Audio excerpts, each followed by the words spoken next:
Hello, folks. Welcome back to another episode of the Wave It Fair podcast. Um, my name is Greco, and I'm excited for this conversation to continue from last week. And of course, I wouldn't be anybody without my good friends, Mr. Rollo, Mr. Taylor. Mr. Rollo, Thank you, Greco. Even though I got a very Italian last name myself, I don't strike the I I'm not as strikingly Italian as Greco is.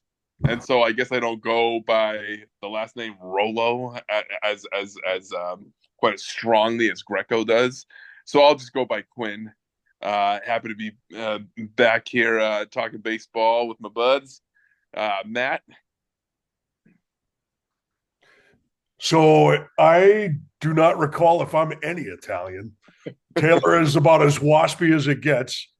Um, but I'm looking forward to tonight's conversation to continue Rookie of the Year and any awards we can talk about before we all run out of steam.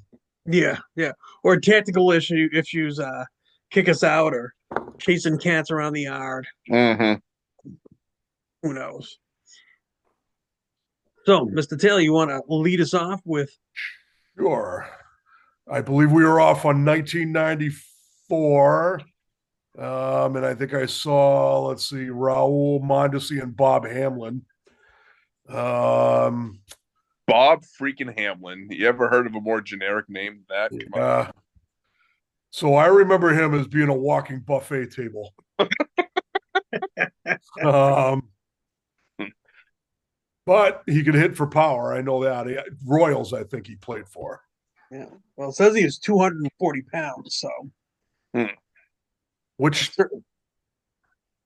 jeez, yeah. He certainly didn't 240 miss many meals. 240. That must have been, I don't know if that was his end of career playing weight, but Hmm.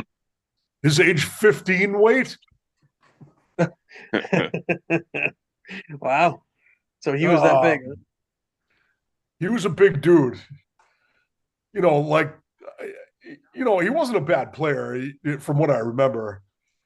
His foot in terms of like his 200, he's about as much 240 pounds as Trump is. Yeah. Um, Looks right, like his rookie year, he had 282 with 65 RBIs, 24 home runs, and 101 games. Looks like he was probably plagued by either injuries or something for the rest of his career because at least the next couple of years of Kansas City, he didn't really touch 100, and then kind of bounced a bit with Detroit and then Milwaukee. yeah, he flamed out. Yeah, yeah, Hmm. yeah. Now, Rolo, you had a interesting issue with the voting that year, particularly with Mr. Ham. Yeah. So uh it should be noted deeper down in the voting that year, Jose Valentin was got a vote or two. Jimmy Edmonds. Edmonds was low on the list.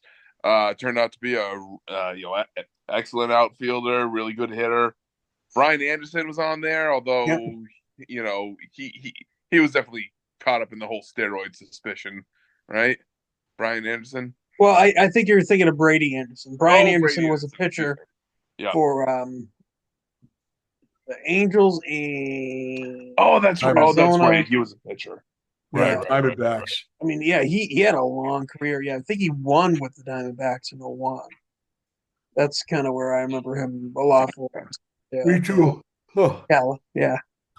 But the most egregious is one Manny Ramirez, who, when you look at the specifics, it's not quite as egregious as one of the prior years that we discussed. Mhm. Um, but Manny, he had uh, in fewer games that season, he had 17 fewer games than Bob Hamlin. He had 17 dingers, 60 RBI, batting average of 269. So not Yeah, lighting the world on fire batting average wise, but still doesn't look great in retrospect. It's one of those. no. But I will tell you that looking at the stats and comparing him, he had 10 games less than Bob. He had 10 less hits than Bob. He had 7 less home runs than Bob, 5 less RBIs, and about 13 less points in the batting average. I say, without hindsight, Bob wins it over Manny. Mm. Yeah. At How least were the Royals that year though? Because the Indians were just starting their streak, right, of like being pretty dominant there in the mid '90s. they were starting it. They weren't there yet. But the They weren't there. Royals, like, were they any good that year? I don't think that really matters when you're talking about rookie of the year, but sure, yeah. I don't. I honestly, we can certainly look that up. I mean, if you want to talk about, you know, I think of Rusty Greer is a guy who certainly got slept on a little bit that year as well. Granted less games, but hit for a much higher batting average. Um, Played a more premium position. And I think he was, in my opinion, probably one of the um, better players that year. But I appreciate the name. Way better than Bob freaking Hamlin. Rusty Greer just sounds like a baseball name. Like Lefty Grove or I don't know, Warren Spahn or yeah, there are these names that just sound like baseball, and Rusty Greer kind of sounds like a baseball name. Yeah, he certainly does. Certainly does. So, are you done crapping on Bob Hamlin's parade, or? Yeah, I suppose so. I don't want to go too far on praising Manny Ramirez, considering he kind of seems like not the greatest person in the world overall, but man, was he a great hitter. Well, he was a fantastic hitter, but not his rookie year. I suppose not. It's not as egregious a snub as one of the prior years. I'm trying to remember which one it was, but I remember there was one in one of the years we already discussed where I was just like, "Are you kidding me?" I gotta figure out which one it was. Yeah. Oh, Taylor, what do you think? Yeah. Do you think? Ramirez? Yeah. Do you think Bob should have been snubbed? Probably not. He's got a little bit bigger production numbers. Not a lot. One thing I noticed about that group is not a lot of at bats with those guys. Interesting. Oh, you know why? Just figured it out. The strike. Yeah, we're getting ready for the strike. Yep. Right. 94. Right. Yep. I was like, why are the at bats so low, man? Like, yeah, what a year that was. Jeez. Well,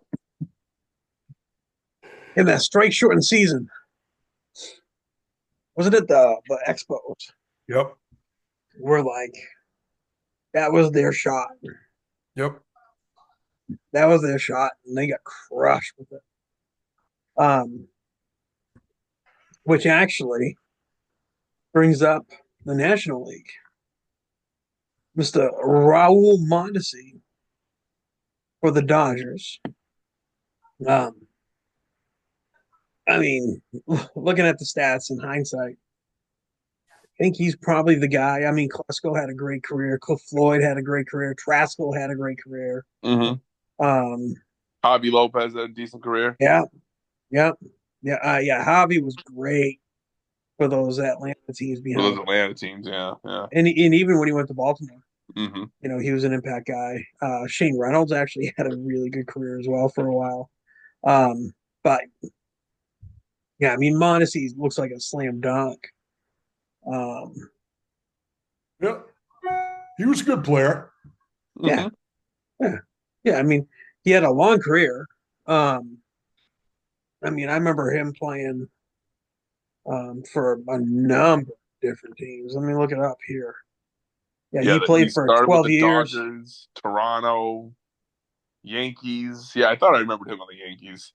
Arizona, Pittsburgh, Pittsburgh. Anaheim, Atlanta. Yeah. I mean, he played for 12 years. He came into the league at 22. Mm. So, yeah. I think 94, um, despite retrospective Manny snub, I do believe that I think they got it right that year in voting. Rolo, I you still suppose. investigating? Oh, I can't freaking find the year. I remember there was an egregious. You guys remember what I'm talking about, right? I remember there was one. Yeah, let me look back. Let me look I back. feel like it was the Sabo. I think was it the Sabo year? Let's see. You were mad about Sabo. I don't like Sabo either.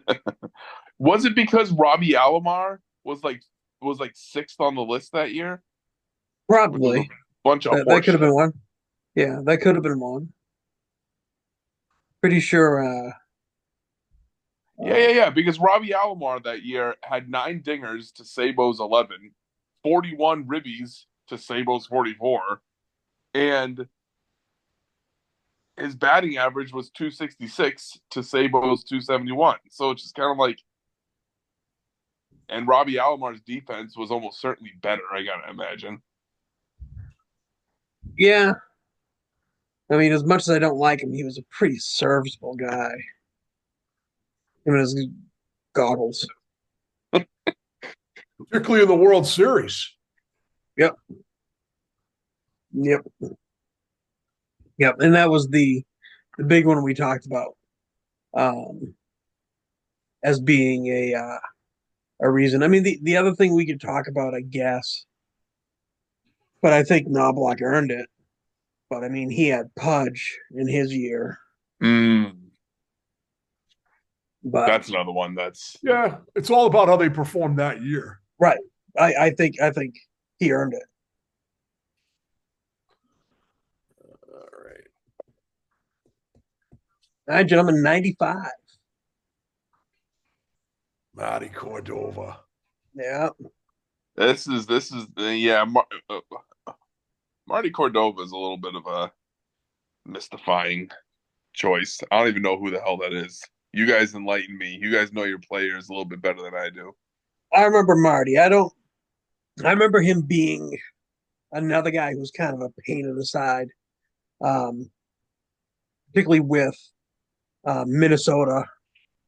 I remember him well too with Cleveland um, in the playoffs before they dumped Manny. He was part of that juggernaut kind of year that they had. Didn't they blow up like offensively that year in 2021? He was with Cleveland in 2001.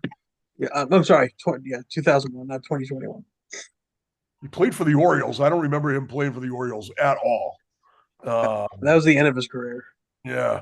Hmm. Had 111 RBIs one year. Wow. I mean, he was a serviceable player. I don't think,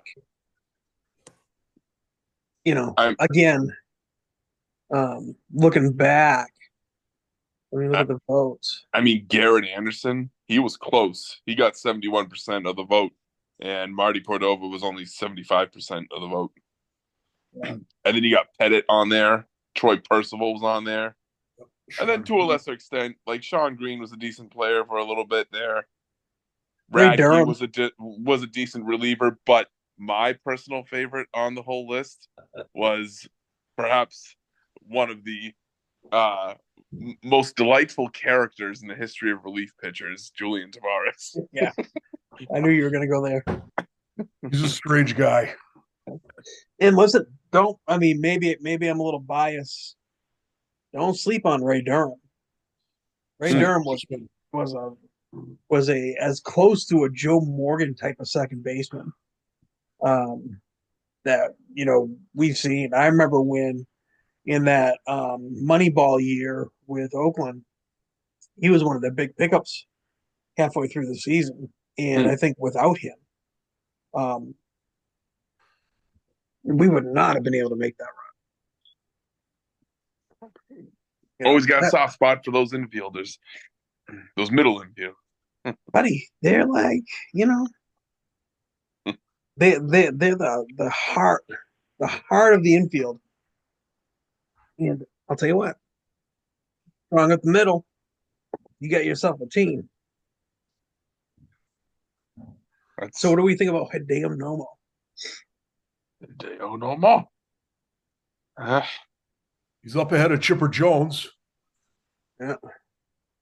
That's another close. Some of these rookie of the year votes are interesting to see how open and shut, easy, Yeah.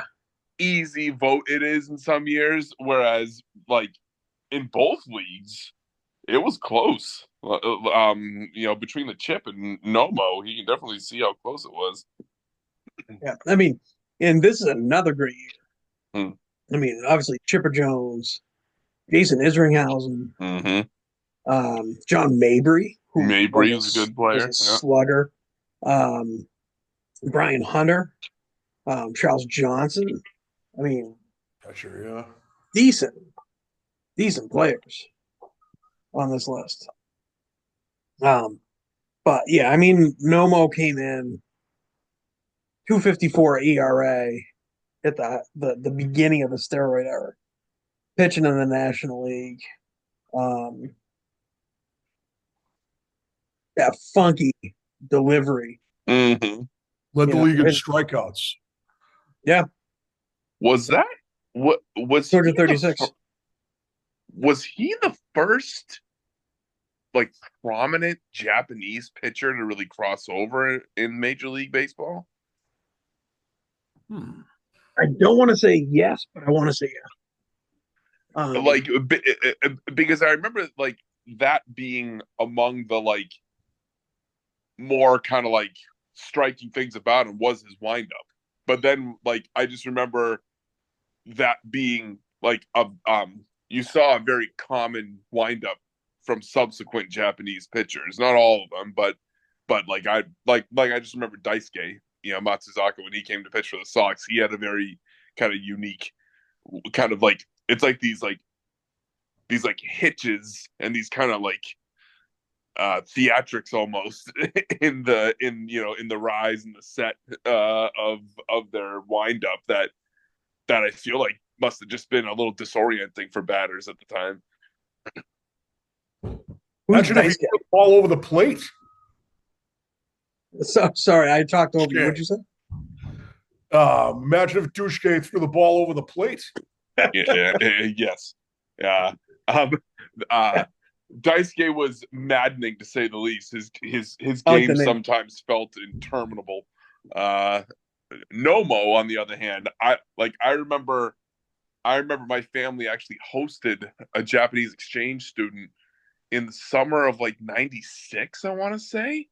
I remember I was in middle school at the time, and he was living with us for a month, and I remember him being super into just Nomo. And of course, me at that time, I'm just what? There are baseball teams outside of the Boston Red Sox, huh? And he was just all about Nomo, and I remember him wanting to find get as many Nomo baseball cards as he could get, and I just remember that being one of the things that I remembered him talking about, because obviously his English was a little limited, but I remember, and that syncs up with that's when Nomo mania was still strong in baseball at that time. Yeah. Well, I'll tell you what, man. Baseball, the international language. And there's no surprise that he was on the West Coast team. Mm-hmm. I mean, that's part of the experiment. I don't remember though, if he was one of the first. I haven't looked it up. I'm being lazy. Taylor, do you remember anybody else? Not off the top of my head, no. It looks like Rolo's doing it. I can see his eyeballs wiggling. Oh yeah. I mean, he ended up with quite a career. And I want to say, I'm looking at it now. I mean, he came into the league. Actually, so the first Japanese player to play in Major League Baseball as a pitcher was Masanori Murakami in Okay. 1964 for the Mets. No idea who that is. Oh no, wait, excuse me, for the Giants. He pitched the 8th inning of a Giants loss to the Mets. That makes sense. The Mets, Mhm. yeah. Yeah. Wow. All right. But then, due to contractual obligations, he returned to his original Japanese club after the 1965 season. So it didn't last very long. There was not Murakami mania at the time. No. No. Well, I remember Nomo getting traded to the Mets in their playoff push. Looks like it was in '98. Mm. And he pitched fairly well there. And then, of course, you boys had him for a year. Yes, we did. Yeah. With Looks no like he did hitter, first start. Yep. pretty well for you guys. He led the league that year in strikeouts and walks and So Nomo, strikeouts it per does nine. say that Nomo became the first Japanese player to permanently relocate to MLB. So it looks like maybe they were just kind of like they would kind of float in for cups of coffee maybe in the MLB, but that he was the first kind of like permanent fixture. Interesting. Well, he was not a very good playoff pitcher. So we'll just skip that because let's talk nicely. Mhm. And I mean, obviously, the elephant in the room here is, I mean, Nomo had a great year. He came into the league at 26. And then obviously we talked about the second place, Mr. Chipper, who came into the league. I mean, he was spring chicken at 21 when he made his debut. He was Did- supposed to actually go make it a year earlier. But he was hurt. Yeah. Yeah. He was hurt. And then he ended up his rookie year, he qualified in 95. So he was 23. He had 18 MVP votes that year. Wow. I'm sorry, no, he finished 18th in MVP that year. So he got a trickling of votes, and then he finished fourth the next year, ninth, and then first. And he got his first Silver Slugger. I mean, probably one of my favorite players of all time. Just a great switch hitter. Obviously part of some historic teams, and was a phenomenal fielder at third. Yeah, I don't know. I just felt like we need to talk about Chipper. We can't just ignore him. You know, Chipper Jones, that actually is also pretty high up there as being a great baseball name. Oh, I mean, fantastic! Chipper. Yeah. Was Yeah. that his actual like given name? Nope. Aaron. Aaron. Okay. So Larry. Larry. Larry. Larry. Larry. Okay. They used to chant it at Shea. Yeah, they did. Larry. Nice. Yeah. Yeah. No, and he's still a good ambassador for Atlanta. Yeah. And I think he'll always be there. I mean, local boy again. Atlanta loves local boys. So, Mhm. All right, on to 96. I mean, nobody notable in 96. You know, I mean, Todd Hollingsworth and some some like Jeter. Jeter, Yeah, is that how you Jeter. pronounce that? maybe it's Yetter. Hmm. Let's start with Hollingsworth because this is probably a quicker conversation. Although one of your boys, one of your little binkies there, I see is in the little MVP excuse me, the rookie of the year list there, Jason Kendall. Yeah, You love yourself some Jason Kendall. I do. I used to like him too. Yeah. He's a solid catcher. He always used to choke up on the bat like no one's business. Yeah, gritty. Yeah. Didn't hit a lot of home runs, but my man never struck out. Mhm. I saw him hit a home run. Really? Yeah. Whoa. A rare That's event. impressive. Yeah, He was playing for the Pirates. yeah. I mean, Jermaine Dye was on that list. Yep, Dye was a great player for many years. I mean, he was another guy that we got. Yeah. Um, but I mean, Kendall, his career home runs were 75, Mm. and he played for 14 years. So, he certainly went from, 2001, he kind of shut down the home run factory, and then didn't hit any more than, was it six? Six was his One year he most. had none, I think. he was he was Yeah, he had none. He had none 2 years. He had none with my boys. Um, no, I'm sorry. He had none with with the Pirates, and then he came to my boys, and he hit 1 and 3. that's an average of 5.36 home runs a year. Yep, my man is not on that list. Um, But but I'll tell Edgar you what. Renteria, he's probably the biggest one that you wonder about. He got 60% of the vote that year. If you look at the numbers, hmm, he had 7 less home runs than Hollingsworth and 28 less RBIs.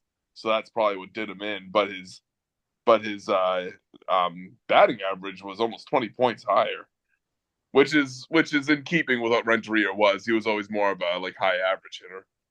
Yeah, yeah. I mean, he had a handful of first place votes. Um, I mean, Hollingsworth was a good defender. I mean, Renteria was a shortstop, Mm. so you always consider that. But Hollingsworth was a serviceable defender. His first year, he really, had some of the more flashy numbers I think that Renteria didn't have. Um, and I also think that when you look at 96, um, where did the Marlins finish in 96? Mm. Well, they won the World Series next year, right? They're the Yeah. next year. Huh. I have to look that up. Let's see here. The Marlins in 96, they finished third in the NL East. They were 80 and 82.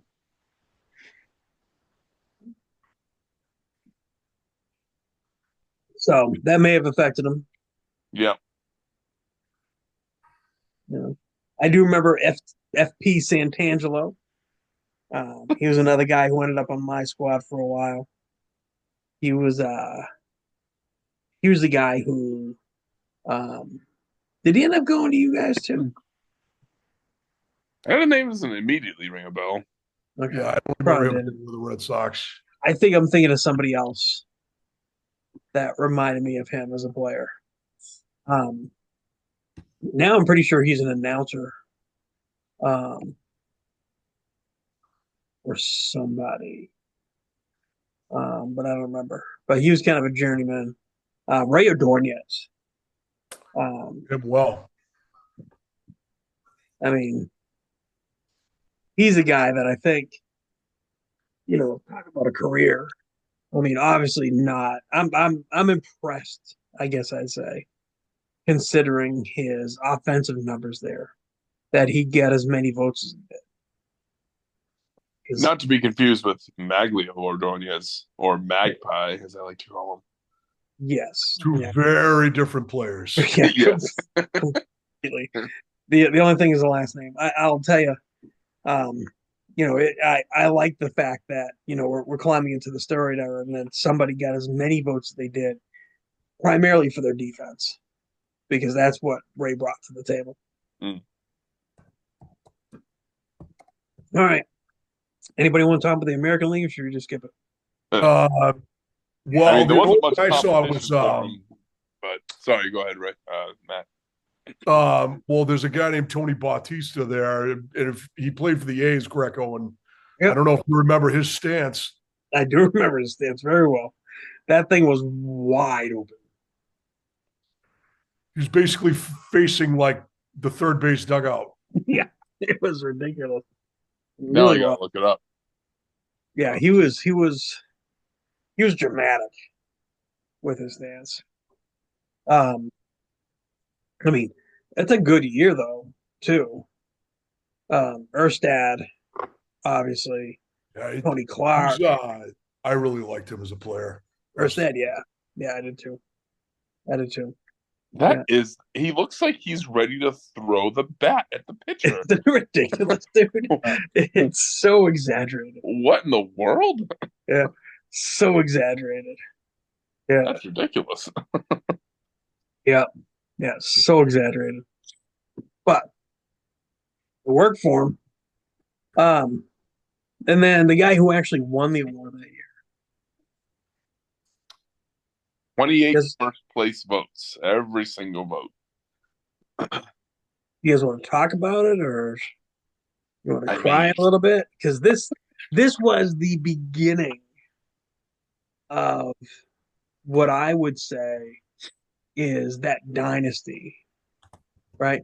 And not only that, in some ways, and I don't know what you boys think, and maybe this is another conversation for another day. But I think that their rise helped you guys get there yes.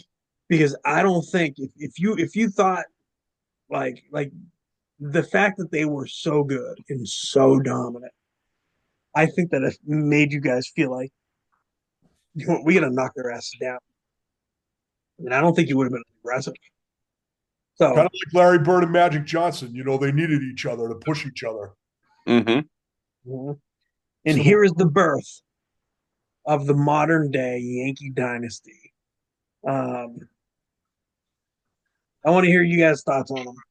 I mean, the Yankees were 79. Wait a second, that doesn't make sense. What? Oh no. They were 92 and 70 in 96, but the prior season they were 79. Wait, that doesn't make sense. 79, looking at the 65 and 1? You're looking at the strike year. Yeah. That 95, was there was also still a strike. I thought it was only 94 at the strike. It carried like a month into 95. It did. Oh. I'd forgotten about that. I always associated it with 94. Okay. yeah, and Okay. and I'll tell you what, we talked about the Expos getting the shaft in '94. Yep. Another one who got the shaft is Mattingly, because that was his big chop Yeah. that year because they had a juggernaut. But yeah, I mean, this was the last year too with Mattingly at first base. I don't think we talked about him in the Hall of Fame. The other guy that that never got considered for the Hall of Fame. Now we're going off on a tangent, obviously, but Keith Hernandez is probably the best defensive first baseman I saw. Certainly the best mustache. Mm. But yeah, so he was a slick fielding, picking machine over at first. Yeah, no, I will concur with that, and that was like the heyday too. It was kind of like Mattingly and him being the pillars over there for the New York teams. It's interesting that Jeter, for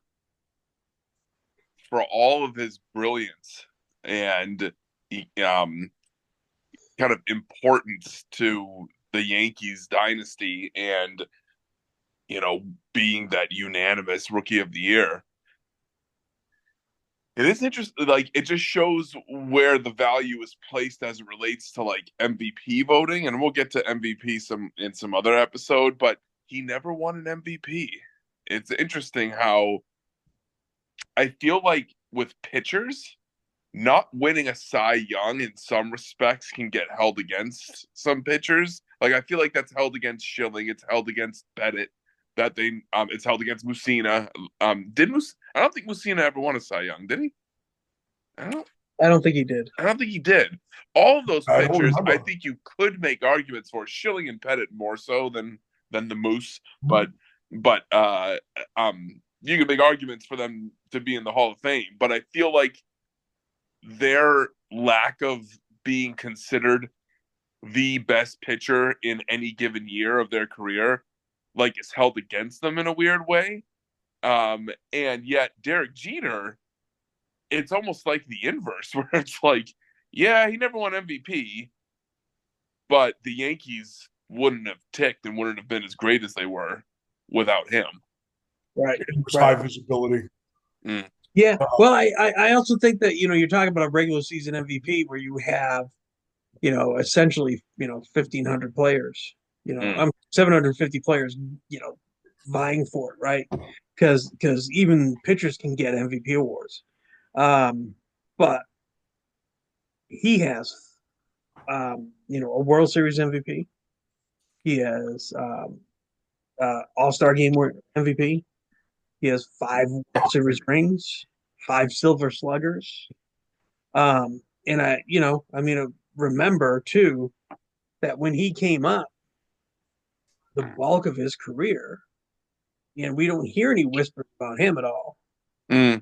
But between, you know, him coming up, 95, but technically 96, he had MVP votes every year until 2022 when he didn't get any, and then he got them for every year after that. And he was in the steroid era.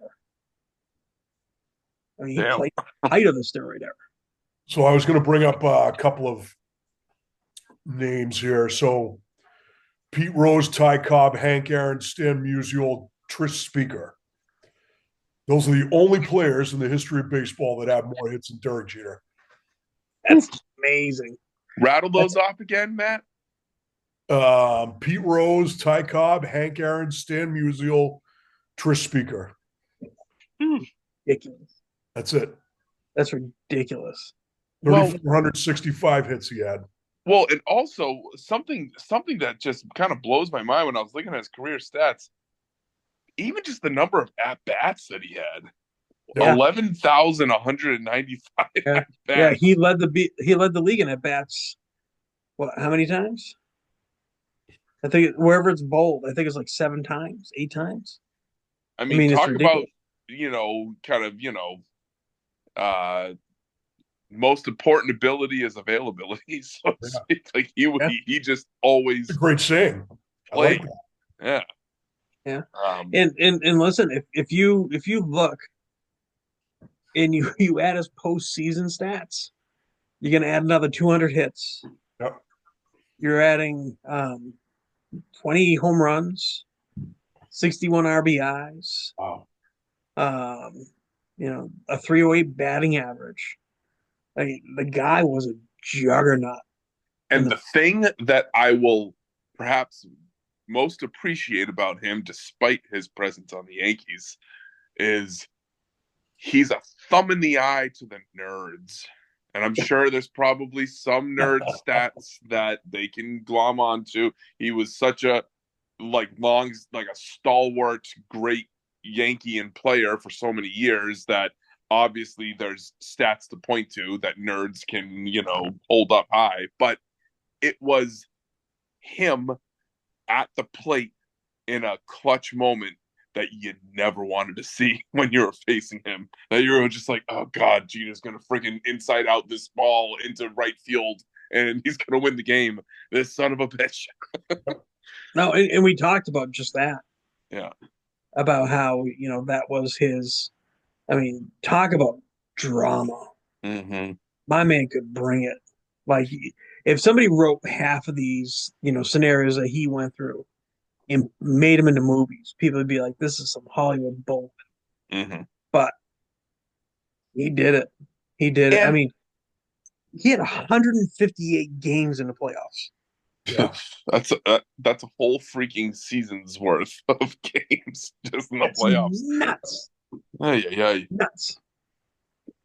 And something again, not to not to say that this is the end all be all, but it's also indicative of kind of how he carried himself, that he played for the most vaunted franchise, certainly in baseball, but maybe, in all sports, definitely in the top handful of all sports, in the biggest city in the world, and yet you would hear nary a negative word about him or story about.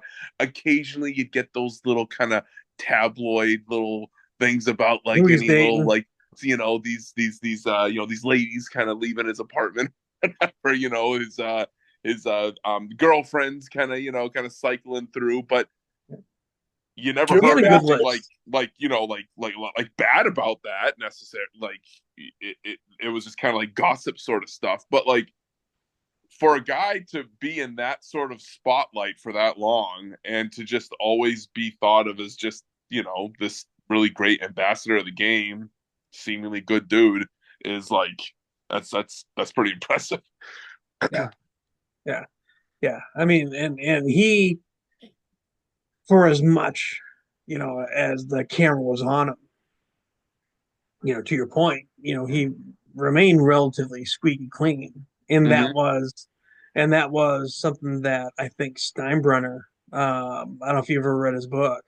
Mm. He highlighted that as being a thing that um, you know was important to the franchise. That if he was going to be the captain of the Yankees, that if he was going to be the face of the franchise, even some of the contract negotiations that happened between them, um, got a little, I guess, I don't want to say heated, but certainly get a little bit more debate than you probably would expect Derek Jeter Mm. uh, to have. And part of that was, his conduct. And I think you're right. He handled himself very well. Um, and a thorn in the side of the Boston Red Sox. Yeah. And And the A's. MEAs.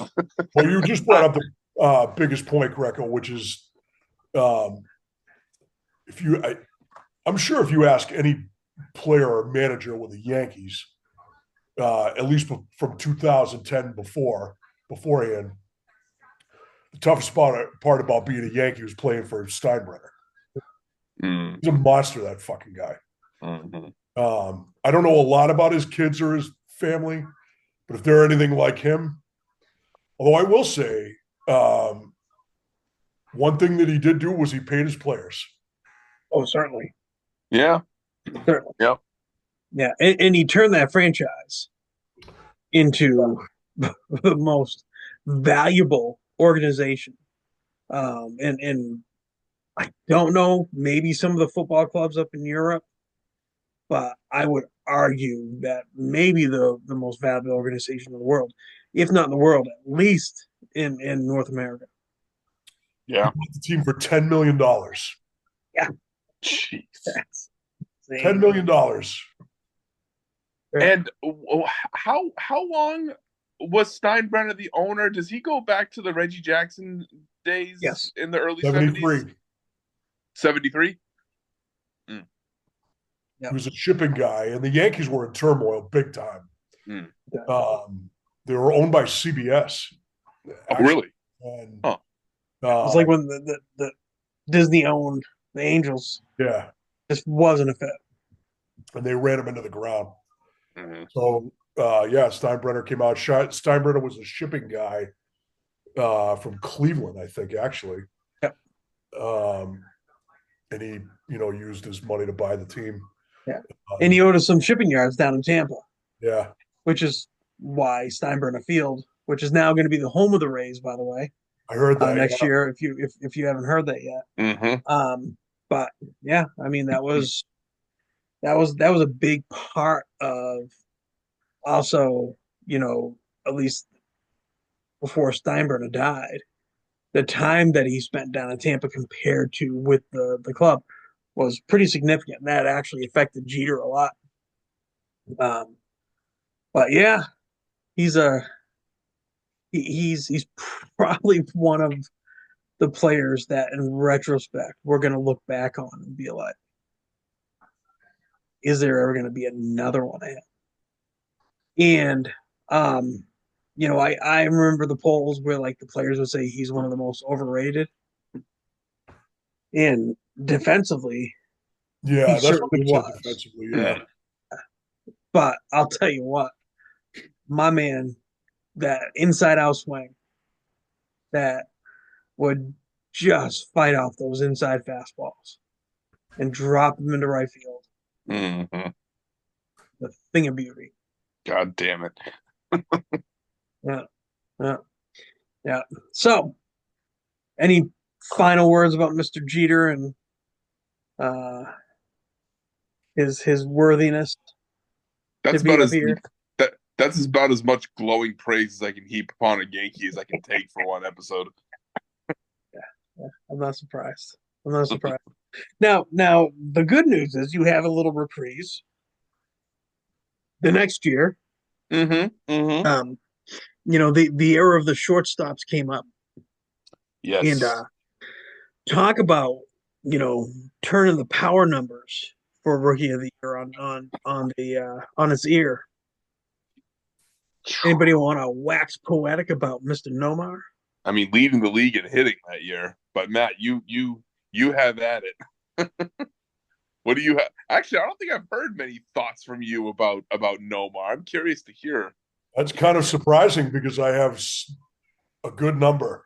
Oh, please. Well, I used to say he was, you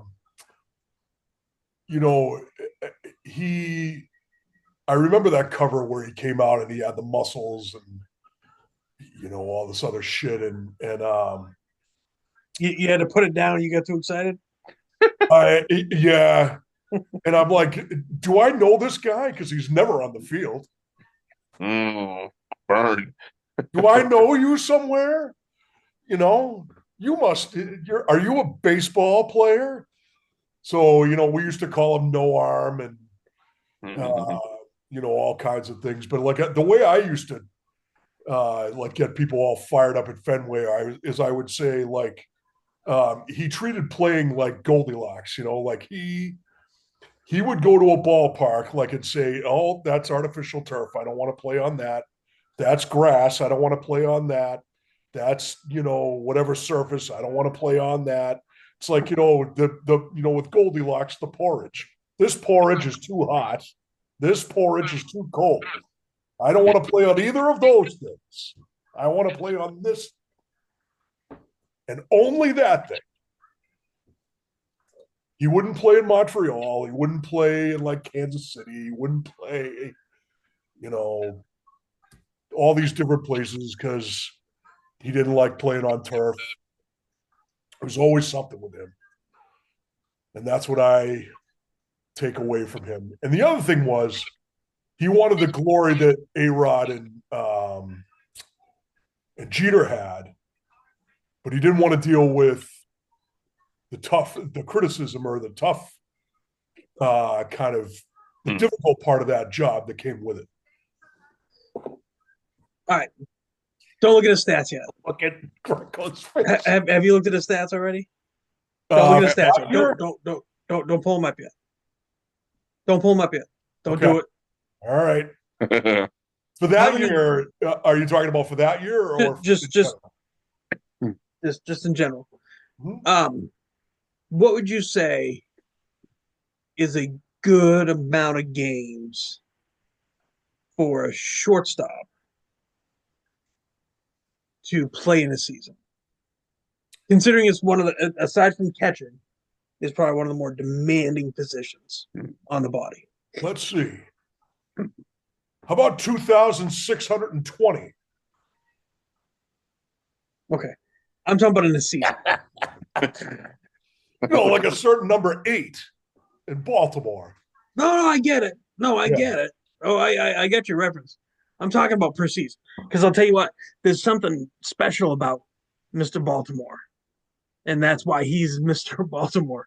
And that's why something that's never going to be beaten. I mean, we just waxed poetic about probably one of the best shortstops ever played the game. And he didn't touch that.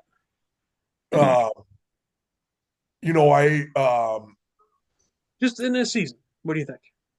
Today? And in 1995. I would say 100. Or 98. 98. I would say 145, 150. Okay. Yeah. And would you say that's pretty consistent for the next 10 years or so? Yes. What did Jeter? Well, I'd have to see what Jeter and A-Rod did, but All right, well, no. Just I'm talking about durability of a shortstop. Hmm. So, and we can look at that too.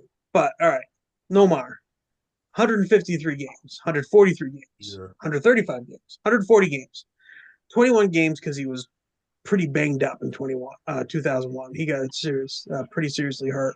156 games, 156 games, and then 2004 when he got traded, he went down to 81 because he was hurt.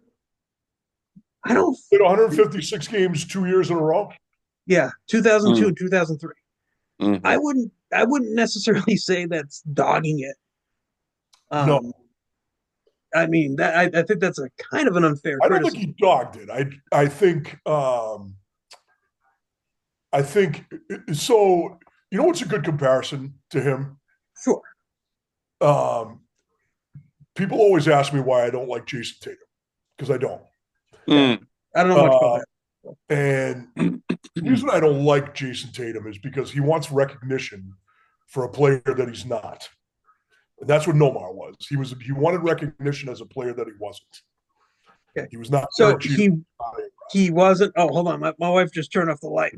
My beauty is gone. Hold on. Did you feel that way at all, Quinn? So Nomar was someone that I remember there being a very distinct turning point. I think I've alluded to it on this podcast before in that July 1st game Yeah. against the Yankees when Yeah. Nomar was sitting on the bench while Jeter was diving into the stands, busting his face up to catch a foul ball Yeah. to save, like to keep the Yankees to keep doing, So why was Nomar on the bench? because he was he had a nagging injury and he tapped out on like that. That particular game was one of those, even though it was in '04, where that was one of the seasons where he was, what, 156. Well, no, he was 81 games in '04. So Yeah, because he was hurt. he was hurt. He was hurt. So I would say that might be an example of what Matt's alluding to in terms of him Okay. becoming a little more like, I think I gotta like take it easy today. And I guess that's my point with him. As much as and I may not be right on this, but as much as I think Nomar is the Bill Buckner without redemption. I mean, my man hit 30 home runs, 98 RBIs, 35 home runs, 122 RBIs, 27 home runs, 104 RBIs, 21 home runs, 96 RBIs. Got hurt. Was out. 370. Was that? 370 he batted 1 year. Yeah. Yeah. Batting titles in a row, I think. Yeah, 372, 357. I mean, the dude was a beast. And then when he came back after he was hurt, he hit 21 home runs and hit 310 and 120 RBIs. Yeah. 28 home runs, 105 RBIs, 301. His worst season in Boston, aside from 2001, let's just get rid of that because he only played 21 games. But his worst season in Boston, he hit 301. His last year? No, his second to last year. His last year in 2004, he was hitting 308. Yeah. And Here's another then thing I thought about Nomar. He portrayed himself as a kind of a fitness freak, and he's yet a fantastic hitter. oh, absolutely, Fantastic hitter. He was a better hitter than Jeter. If he continued on that path, he would be thought of as a better player than Jeter. And I would argue that if he was able to do that without the steroid cloud, he would have been a better player than A-Rod. There's another crucial distinction between Nomar and Jeter, though, that we referenced as one of the more impressive feats of Jeter's career was how he was able to remain so squeaky clean and generally well liked, or well perceived in the media. Yeah. Um, What and was it? Omar, like there were that was something that dogged him for a while that I think became this like vicious cycle where he would get these comments about him being kind of prickly, a little standoffish, a little bit like I'm just kind of gonna do my own thing. I don't feel like playing nice with the media, and that of course would lead to more maybe critical stories, which would then make him even more kind of like standoffish, and it just kind of became this like nasty kind of thing because of course Boston was a little more of a city of vipers at the time because we hadn't won in 80 years, so he was obviously feeling the brunt of that pressure because he was among our best offensive players for a stretch there. And it just felt like instead of saying I want to, because this is something too that Pedro Pedro struck an interesting tone because he could get a little prickly with the media too. But he also, coupled with that attitude, was an attitude of like, bring up the damn Bambino, I'll drill him in the ass. Like that was one of his fun quotes. And like he had this attitude of like, I want to try to take it on and I want to try to be that reason that or be part of winning a title here in Boston. Nomar always seemed to be kind of like, listen, don't put that on me. Like that's the vibe he gave to Boston fans that I think alienated him a bit. I think comparing him to Jeter is fair because they were shortstops in the same time period and on some pretty significant historic teams. And that's what he wanted. Yeah. Oh yeah. Yeah. But I'll tell you what, comparing him on the field and him in the media, I think is valid, but I don't think it makes him a bad player. Oh, I mean, and I'll tell you what, if he did steroids like A-Rod, my man probably would have stayed on the field. Right. Who knows? So, I mean, I would argue that Nomar Garciaparra gets a bad rap that is not deserved. Because all those days that he didn't want to play in Montreal, I'll tell you what, there's a crap ton of players who would refuse to play on artificial turf because it shortened their career. And if you already have nagging leg injuries, you don't want to do it. The NFL is full of MCLs and ACLs that have ended careers because of artificial turf. Yeah. And if you already have a leg issue, yeah, I would stay off artificial turf. Fair. Right.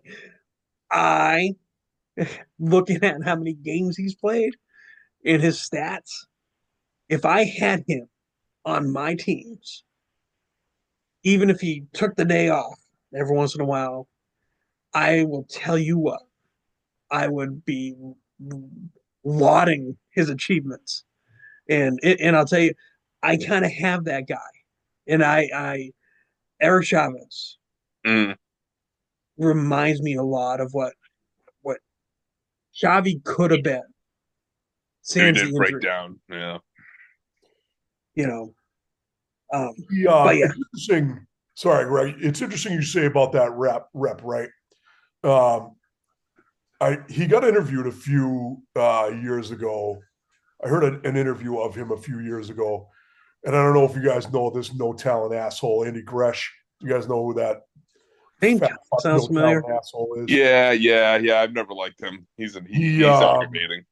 He was just baiting Nomar, like he was saying he's a loser and all this other stuff. And this is a guy who got fired off the Sports Hub because he's a fucking no talent asshole. And Nomar handled it well. He handled it well. So I remembered that too. But I got frustrated with his days off. You got to remember too, when you're in the same division with the Yankees, you can't give away any games. And that's the thing, is that I don't think it just seemed like if he did care about that, he didn't really ever show it. And Boston loves its dirt dogs, and he never quite came across as like, he came across as a premier athlete, obviously an exceptional hitter, but not like a ball player that would die for the game.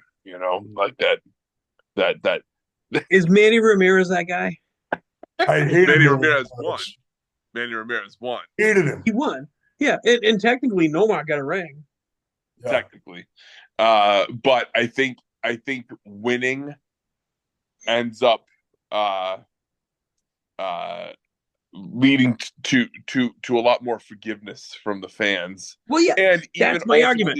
ultimately, You guys believe the reason that you won is that you traded him away. yeah, You I- believe that. we No. needed to change the mix.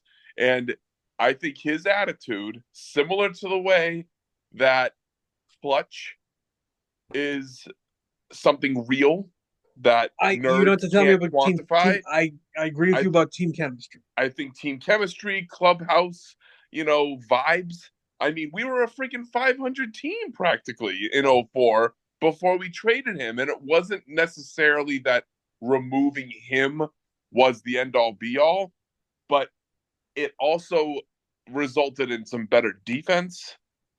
Yes. With Oh, yeah, 'cause OCAB he being wasn't on the able to field. join. What was that? He wasn't on the field. His replacement was because he was hurt. Well, And when he was on the field, so this maybe is supporting the point that he needed to rest, that he was more erratic defensively that year. He was throwing the ball away more because he was kind of doing those little pirouettes, trying to. and he may have been hurt too. Yeah, He was hurt. But Orlando Cabrera was a Gold Glove shortstop. yeah. Yeah. He was really Doug good shortstop. Mankiewicz was a Gold Glove first baseman. Yes, 100%. Yeah. And add that you got Miller yes. that year. And if you look, not only that, but if you look at the history of the team, how much would a Gold Glove first baseman help that '86 team? Mm-hmm. Put in the eighth inning, Mhm. ninth. So not necessarily all Nomar, No, but some But of I- those other pieces. I think I'll tell you what. I think there was a certain amount of addition by subtraction because the dude just seemed kind of miserable by been. the end, and could have so been. that kind of But- energy I feel like needed to be kind of extracted from But the also bench. don't forget that it wasn't until a Kevin Millar Mm. started to step up a little bit in that Yeah. dugout that the attitude actually changed. Yeah. Johnny Damon started to do that. And that may have happened, or maybe not, with Nomar. But Millar and Damon were both there in 03, and they were helping with that vibe, Mhm. but Nomar was still kind of lingering there. So he was the And- one telling them to shut up. Well, the dugout? they actually cover in the documentary. Millar said something kind of off the cuff. I forget what it was. I'd have to go back and watch it again. But he said something in an interview that Nomar did not take a liking to, and he confronted Millar about it after the fact. And it was that sort of like thin-skinned, sort of like, Yeah. like Mia What'd you Hamm say should have that kept her for? shirt on. what was that? Mia Hamm should have kept her shirt on. Yeah.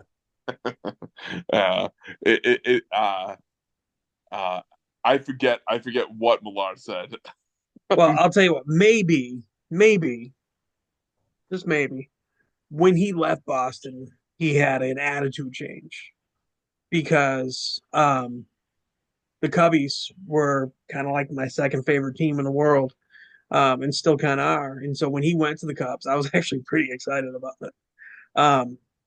And so I followed him there for a couple of years, and then when he ended up playing for Oakland for a couple of years, he actually was one of the better clubhouse guys and was lauded for his positive attitude and his laid back kind of style. And at that point, maybe it's because he was playing first base and a DH, and he didn't have to compare himself to A-Rod or Jeter anymore. But I'll tell you what. and because he was playing in Oakland. Yes. He's playing in Oakland. Yeah. And I'll tell you, there's not a lot of people. I mean, how many guys have you guys signed that were superstars elsewhere and then faltered under the bright lights of Boston. But I'll tell you, he didn't initially. He was your best player Yeah. for 6 years.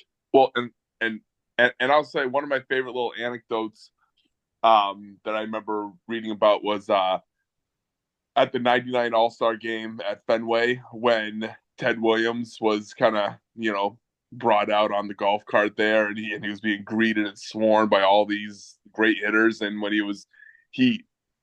Let me guess, Nomar popped the tire and pushed him off the cart. and that's why we It's like, get out of here, old man. He did that, I would have liked it. I don't. I mean, this might be apocryphal, but I'm pretty sure the story goes that like at one point Nomar was kind of like hunched down talking to Ted, and Ted was talking to him about like, hey, when you hit the ball, like you can like it smells different, doesn't it?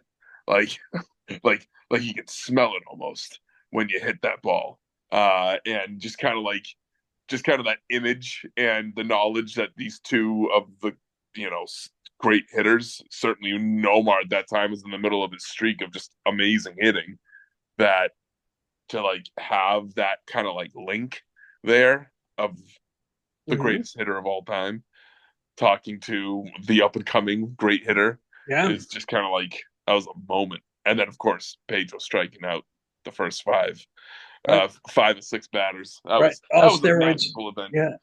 Yeah. Now I'll tell you. Go ahead. Tim. I was going to say one thing, Greco. You talked about what won us the championship, right? What won us the championship was that the Red Sox, for the first time, basically since Babe Ruth left the team, was we built our team around pitching, not around our lineup or the Green Monster. That's what put us over the next hump. Yeah, I would absolutely 100% agree with that. And if you look at it, after '96, we got rid of big fat fuckface, and then brought in Pedro 2 years later. So that was a big thing around pitching. And if you look at that,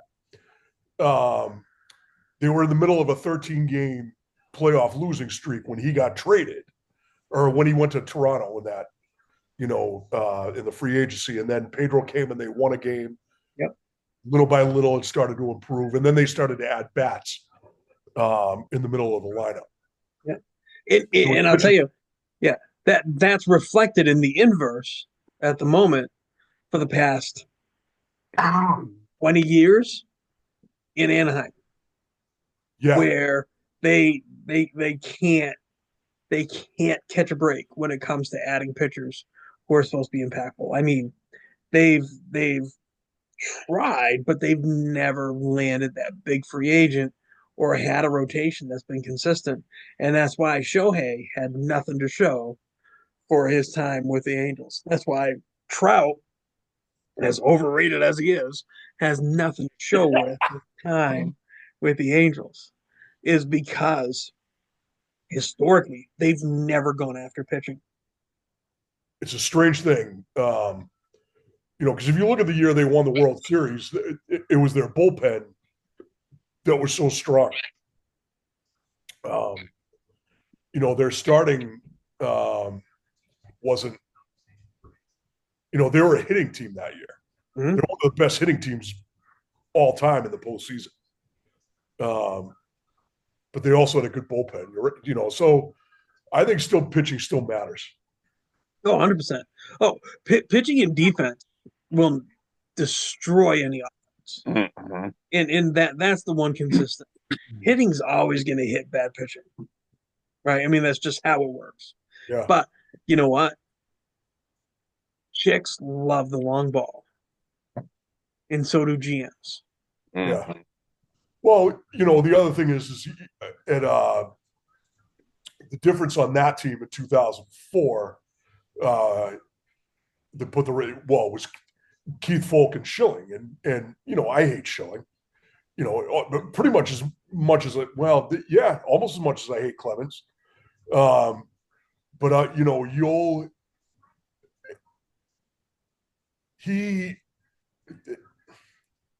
he was such a huge difference that year. Mhm. Yeah. Such a huge difference. I And he mean, but took pressure off of Pedro. Mhm. yeah, Um, yeah, and Arroyo. I mean, you and they turned, didn't get along. yeah, I mean, you turned him into a number three, number four, Yep. and you took him out of that number two, trying to follow Pedro. Yep. That was huge. Yeah. Nomar is one of the best players to play this game in that short amount of time. So, ready? Let's say it this way: his stats rival Ohtani's stats for the short amount of time that Ohtani's been in the league. We're lauding Ohtani for being in the league for 6 years now, right? They're pretty comparable to what Nomar's done, but we Ohtani was don't also consider it. pitching for much of that time, though. Too. Yeah. Jeter's playing shortstop, 156 games a year. And that's probably part of it too. Um, like I compare, the shortstop of his era, and that was like the big era of shortstops. It's kind of like I do with closers in the Hall of Fame. I compare to everyone to Rivera, which is Mm. probably unfair. Yeah, yeah, no, definitely not fair. Yeah, I mean, certainly not. I mean, we're talking about, we just finished talking about the guy we won the year before as being probably the best that, we'll probably see in our lifetime. Yeah. And being number two or number three ain't too bad. Ain't too bad. All I right. mean, I'm surprised you haven't thrown Miguel Tejada's name into this whole mix. Given he was your boy Yeah, for a but while there. I don't think, I mean, he won an MVP award, but I don't think I would have loved to have Nomar over Tejada any day. Mm. Any Mm. day. I think they were similar players defensively. But I would have traded Miguel Tejada and um, five players for Nomar. And maybe he would have lasted longer. But all right, 98. Here's 98. a guy. Yeah. Let real quick, a little history. Ben Grieve, or for my boys, was supposed to be the next coming of the greatest thing that ever happened. And I want to say that looking back, Orlando Hernandez, Magglio Ordonez, Sidney Ponson was another guy who was supposed to be like the next big thing. Mhm. Um, Well, he was a big thing. He was just kind of freaking huge. But yeah, yeah, yeah. I would say that Grieve, I felt like there was so much hype about him coming into the league that he almost already won it. mm, I mean, he was supposed to be the next big thing, and he just was very disappointing, and didn't pan out.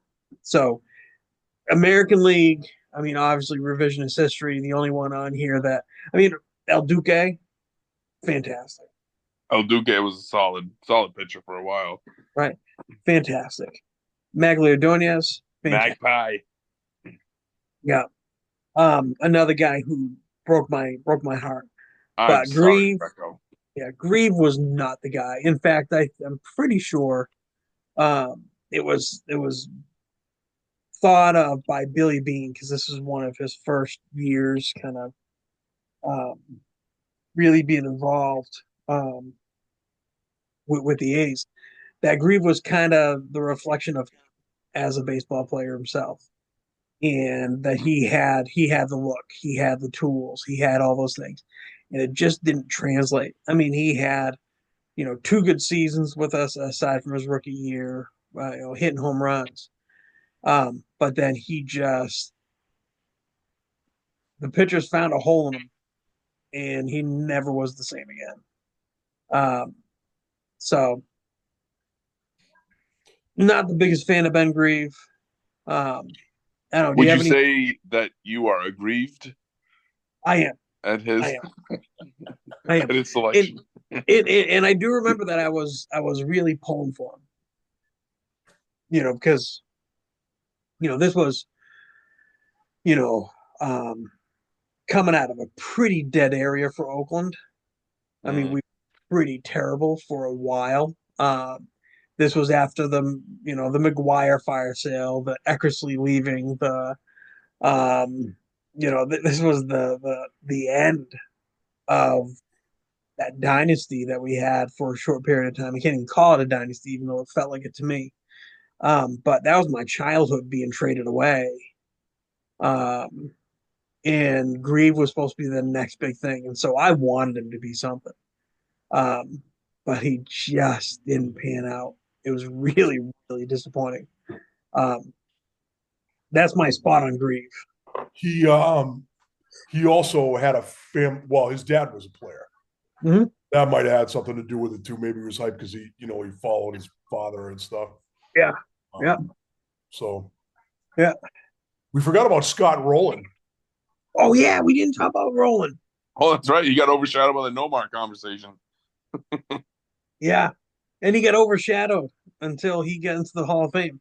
Yeah. So let's back up, because the next guy we're going to talk about in 99 or not, I'm sorry, 98 is going to be is somebody that I think we can have a little conversation about. Mhm. But yeah, let's talk about Roland. Definitely deserved it that year. Mhm. Oh, 100%. Yeah, he came on like gangbusters that year. Yeah.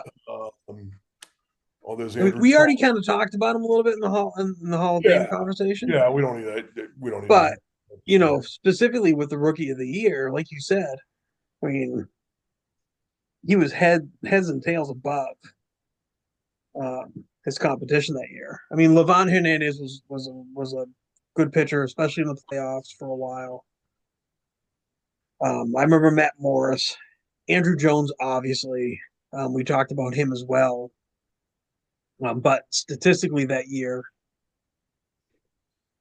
wasn't the best, right? That's a pretty Guerrero.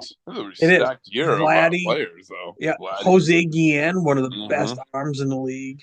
Mhm. Brett Tonko had a long career. Tony Womack, Niffy Perez. I mean, all these guys, kind of stuck around a bit. But Roland certainly, I think, earned it. Yeah. I just remember Tony Womack from that World Series and how, just amazingly important hits he had. Yeah. Just crazy important hits. Yep. He was all over. I mean, he was the catalyst against Rivera. That's what I love about baseball is you see these guys come up in big moments and they succeed. Yeah. And talk about another funky kind of stance. Yeah. He was another wide open kind of guy. Yeah. Yeah. I mean, obviously, we're talking about, let's see, on this list, three Hall of Famers, potentially, if Andrew gets in. Yeah. Yep. Pretty significant list. It's a banner year for the Rookie of the Year. Yeah. Banner category. Yeah. Yeah. All right, just thought I'd mention that. Yeah, no, I still think Roland is an underwhelming Hall of Famer. Me too. Yep. No flash. The man earned it. Not as underwhelming as Craig Biggio, but still underwhelming. I'd say Biggio. Well, what? We're not going to redict this, but I would say Biggio is more of a Hall of Famer than Roland. He has the magic number. He has a magic 3,000 hits. Yeah. He has to be. Yeah. You get All that, right. you get it. Next, 1998 Rookie of the Year voting for the National League.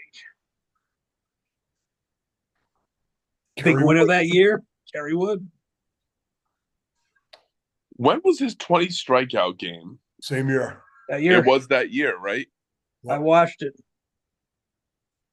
I remember I was at home. I ordered Chinese food. I was getting ready to go to work at CVS, Mhm. and WGN was on, and I watched it. That was an amazing. He dominated. Had anyone else, at least in the modern era, thrown 20 strikeouts besides Clemens? Nah, I think that was it. Johnson did it once. Oh, Randy Johnson did it. Yeah, but it was after this. Yeah, It was okay. after this. Because Clemens had done it twice yeah. prior to this, Yep. right? Didn't he do it like in 85 or 86 and then again in 95? Yep. And I saw Kerry Wood pitch twice that year. Once in Pittsburgh, and I started seeing ballparks that year, and once in Pittsburgh, once in Cincinnati, and he was dominant. It was filthy. He was dominant. Wow. Yeah. Kerry Wood was on the Yankees at one point? Wow. Oh yeah, yeah, Right at the end of his career. Yeah. yeah. He was one of Reminds those me a little bit like of Strasburg. so it's interesting because Wood, I sort of feel like I like automatically link him and Pryor together as two like phenoms with their Yep. arms who Yeah. like who just flamed out unfortunately way too fast. Injuries, Yeah. injuries for both of them. Hmm. You know, I mean that's the nature of pitchers. It's, Yeah. You know, I mean, what a list though behind him. I mean, Helton. I mean, that may be the tightest vote I've seen yet when I look at like the percentage of votes. That was a tight year between the two of those guys. Yeah, yeah. I mean, Travis Lee was a phenomenal hitter for a while. I mean, he had pop and that bat, and he was huge. And Brad Fulmer had a serviceable career. Yep. I remember him a lot with Houston, I believe. But yeah, I mean, Kerry Wood and Helton were the torchbearers for that one. And I think, and I could be wrong, but if it had not been for the 20 strikeouts that year, I believe that you would have saw Helton with the Rookie of the Year. Yeah. That's probably true. When you get and I that sort of misspoke. wow moment, particularly in your first year, that's gonna really stick out. And I misspoke. Fulmer was not on Houston. I remember him with the Angels. Yeah, he was with the Angels. Sorry, I get distracted. Toronto. He was with Toronto for a little bit. He had a couple good years there. But yeah, so I think Helton probably would have been the vote getter. I mean, 25 home runs, 97 RBIs, 315 batting average. Now, let's not sleep in the fact that Kerry Wood had 2 home runs as a hitter that year as well. He was a good hitting pitcher. Yeah, respectable hitting pitcher. Yeah, yeah. But you know what else is a dividing line, I think, between Kerry Wood getting it and Todd Helton not? Helton played for the freaking Rockies, which is like right up there with the Padres and being freaking irrelevant. Yeah. Well, I would argue that, the Rockies were still kind of new, and he had the chance to be the first Rookie of the Year. Or first Rocky ever vote getter. Or I'm sorry, season award winner. Denver's a good baseball town. It probably doesn't seem like it, but if you look at the attendance for the Rockies, it's high. It's in like the top 10, even though they got a wretched team. Interesting. Well, I'll tell you what. If you listen to Rolo, everywhere else sucks. Well, hey, what can I say? It's that East Coast bias. It's okay, Clint. That's why you work, buddy. All right, next year. Next year's a fascinating one. I'll tell you what. Uh, I had no idea Scott Williamson won Rookie of the Year. I remember him being part of the disastrous closer by committee year that I know Matt and I have alluded to in the past when the Red Sox tried doing that in 03. And he definitely had flashes of like, ooh, wow, he's got some good stuff.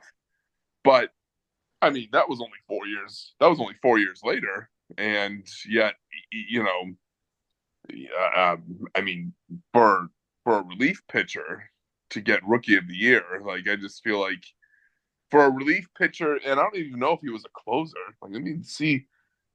No, he was a start. Okay, so it looks like he had starter numbers. That Yeah, I was year. gonna say, yeah, he was no, he wasn't a starter. He wasn't. 19 saves his rookie year. Oh, 19 saves, but he was also. Oh, well, he was 12-7. That's what misled me. I guess he just must have. That's a lot of decisions for a reliever. The next season he started 10 games, and that was the only time he ever started. Well, he pitched 93 innings as a reliever. Like, think of that today. And then 112 the next year. Mm-hmm. Yeah. Interesting you said that, Quinn, because pitching for that 2000. I don't remember that at all. Scott Williamson. I remember him being. I want to say they even flirted with him being the closer early on that season, but it just like he didn't quite have it. So that's where they came up with that closer by committee. But I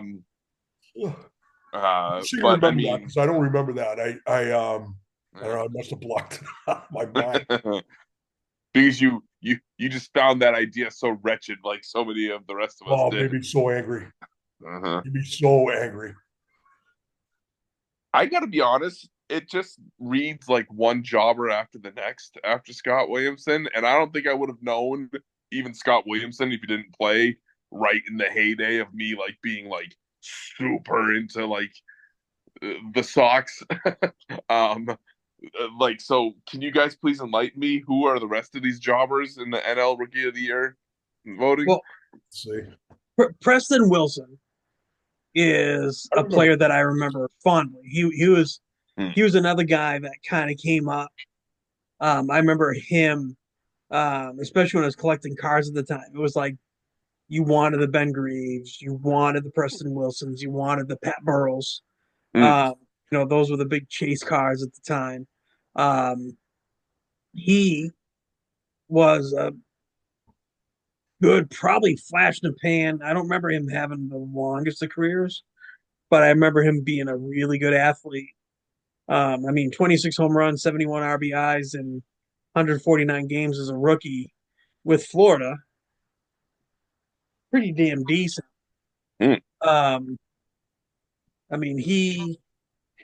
He hung around for looks like about 9 years. Yep. Got some MVP votes in 2003 for Colorado. RBIs. What's that?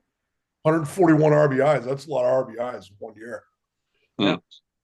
Yeah. He was traded to the Marlins that year, actually. Looks like he played 8 games in 98. I'm sorry, the year before. Played 8 games for the Mets in 98, and then he went to the Marlins. Yeah. So he was a Mets prospect. But yeah, Preston Wilson, I remember him primarily because of collecting baseball cards. But yeah, he was a pretty significant player for a while. So you know what I think he was part of, if I remember correctly, I'm thinking that he was part of the Piazza trade in '98. I bet you're right.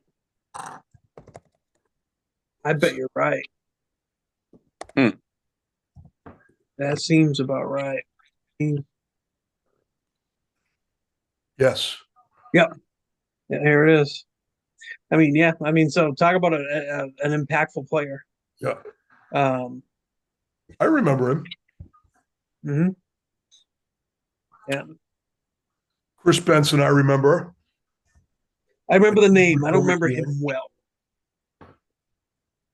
Pitched for the Orioles and the Pirates. Let's see. He wasn't Joe a great McEwen. pitcher. Yeah, I remember Joe McEwing. Yeah. And I don't remember McGlinchey. Me neither. One jobber after the next. It's like the inverse of what the AL Rookie of the Year list is. Holy Yeah. crap! What a murderer's row with Yeah, all that's a these rough guys one. on this list. Yeah.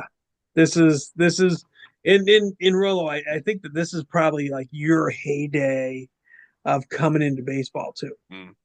Right? This is Yep. kind of like you're coming of age. The Red Sox is starting to get good, and you're starting to watch a little bit more. So this is this is Oh starting yeah.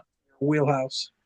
I mean, like near and dear to my heart, you got two Red Sox dirt dogs on this list with Daubach and Trot Nixon getting votes. Love to see it. Yeah, that's kind of funny. Trot Nixon with his grimy, sweaty hat that he never washed. Yeah, no, I respect that hat. I respect it. I mean, Freddie Garcia. Freddie Garcia, a great pitcher for a stretch there, particularly with the White Sox. He was on that World Series team. I'm pretty sure he was kind of like a workhorse.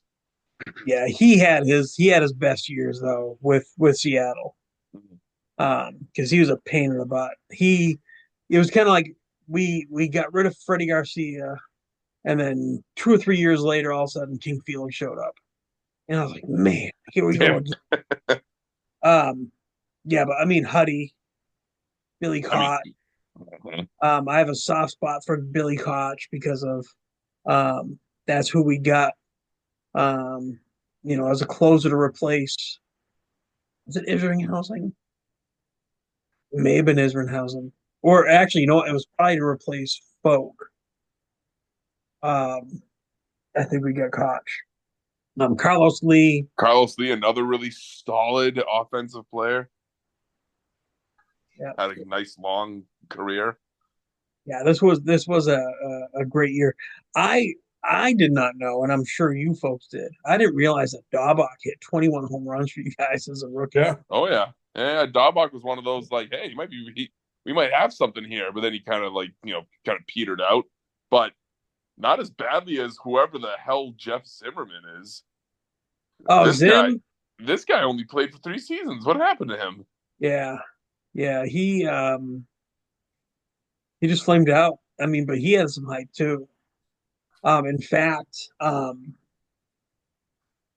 who's the Zimmerman pitcher? There's a Jordan and a Ryan.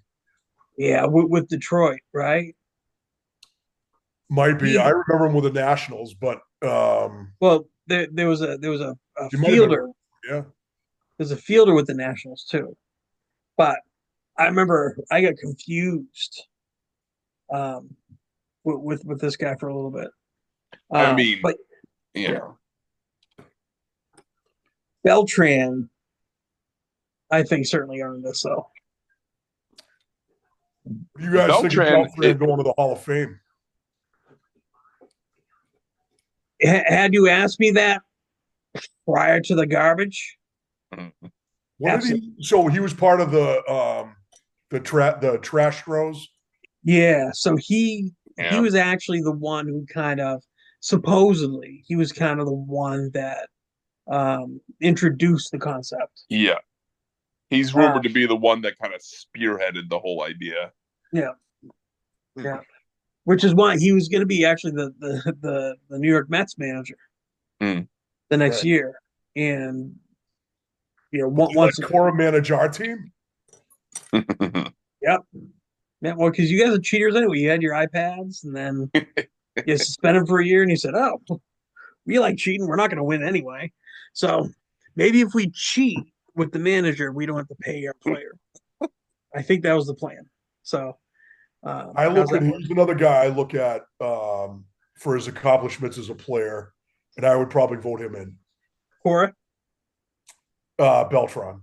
Oh, Beltran. Oh, yeah, Beltran, absolutely. Yeah, I think had he not been a player, around the time, I probably would think differently. But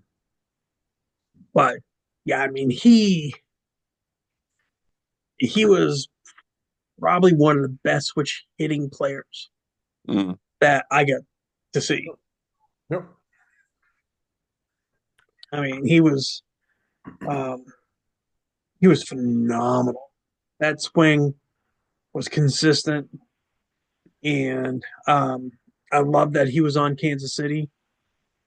Um, and he was one of those guys that when he left Kansas City, I was a little sad because that was when, um, you know, feeling the funk as an A's player in the small market teams and the payrolls blowing up.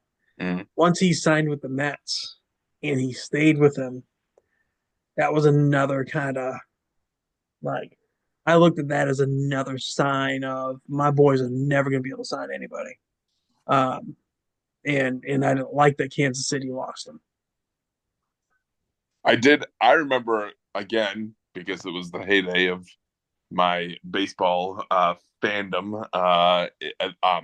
Him getting traded to the Astros in that '04 season. I remember him just having a bonkers good postseason before getting beat by St. Louis in the NLCS, but that he was like doing everything he could to try to get that like uh He was a um, one-man wrecking crew.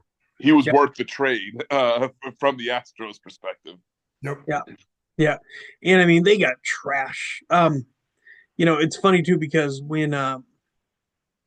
when he got traded, my boys were involved in it. Hmm. And I want to say we got one of my old favorites was Octavio Dotel. Yeah. I think he came over in that trade, and I mean, what a fantastic name. But it Yeah. was him and then Mets, and I think like Kansas City got some of my trash. Like I think um, Martin was in that, and he Hmm. was supposed to be a guy who was big for us, and he ended up not panning out. Hmm. Um, and I don't think they got much from. I'll just look it up. I don't think they got much from. Mets and A's do a lot of business. They do, yeah. Well, they did, and well, they still do now because I mean they got Kana, but yeah, the A's have their favorite trade partners. Is it because Billy Bean played for the Mets? I'm No, wondering. he had a good relationship with I don't remember the GM back then. Phillips, Yeah, was it Phillips then? Steve Might have Phillips. been. Yeah, might have been before he started like hanging out with interns. Um, but yeah, so Beltran was he, traded as part of a three-team trade by the Kansas City Royals to the Astros. The Oakland Athletics sent Mike Wood and Mark Teahan to the Royals. The Astros sent I remember Octavio Martin. Dotel to Oakland, and the Astros sent John Buck and Cash to the Royals. Royals did not get much of a return. Having No. done that, I have to get up for a bathroom break, so I'm going to go. All right, brother. Well, actually, I'll tell you what. Why don't we do this? Why don't we give a little pause and we'll come right back. Sounds good. We're back. We're all pottied up and ready to go. Um, Now, 2000. One guy who was probably one of my favorite players, despite him not necessarily being on my side very much. Um, but one of my favorites to watch was Rafael Furcal. Mm. Um, I don't know what you folks remember of him, what you know of him, but as a shortstop, playing for Atlanta, playing for LA, playing for the Mets. Um, I'm sorry, not for the Mets, for St. Louis. Yeah, at the end of his Mm. career, Mm-hmm. was probably one of my faves. I remember him just being a reliable, just a reliable player. Yep. Like you'd always see his name kind of pop up as doing something impactful throughout the course of the game, whether it was with his glove or a key hit. He had a pretty good career average, 281. That's pretty solid. And yeah, not the not the most egregious rookie of the year selection by far. You know, it was a respectable choice, particularly when you look at some of the other ones that were up that year. I mean, Jay Payton was a good player for moments, but it wasn't as consistent as Furcal. Rick Ankiel, that's like a whole nother conversation. We've already touched on him a few times. And Pat Burrell, he had his moments.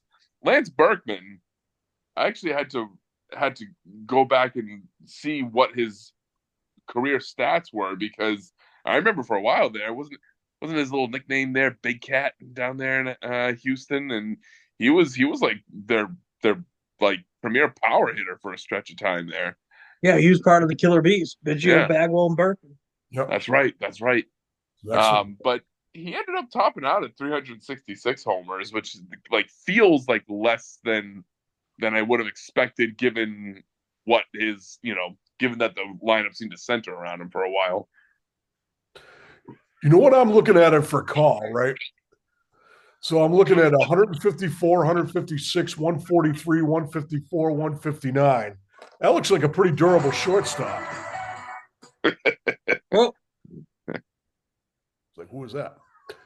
I was going to say, that looks like a durable shortstop to me. yeah, I would agree with that.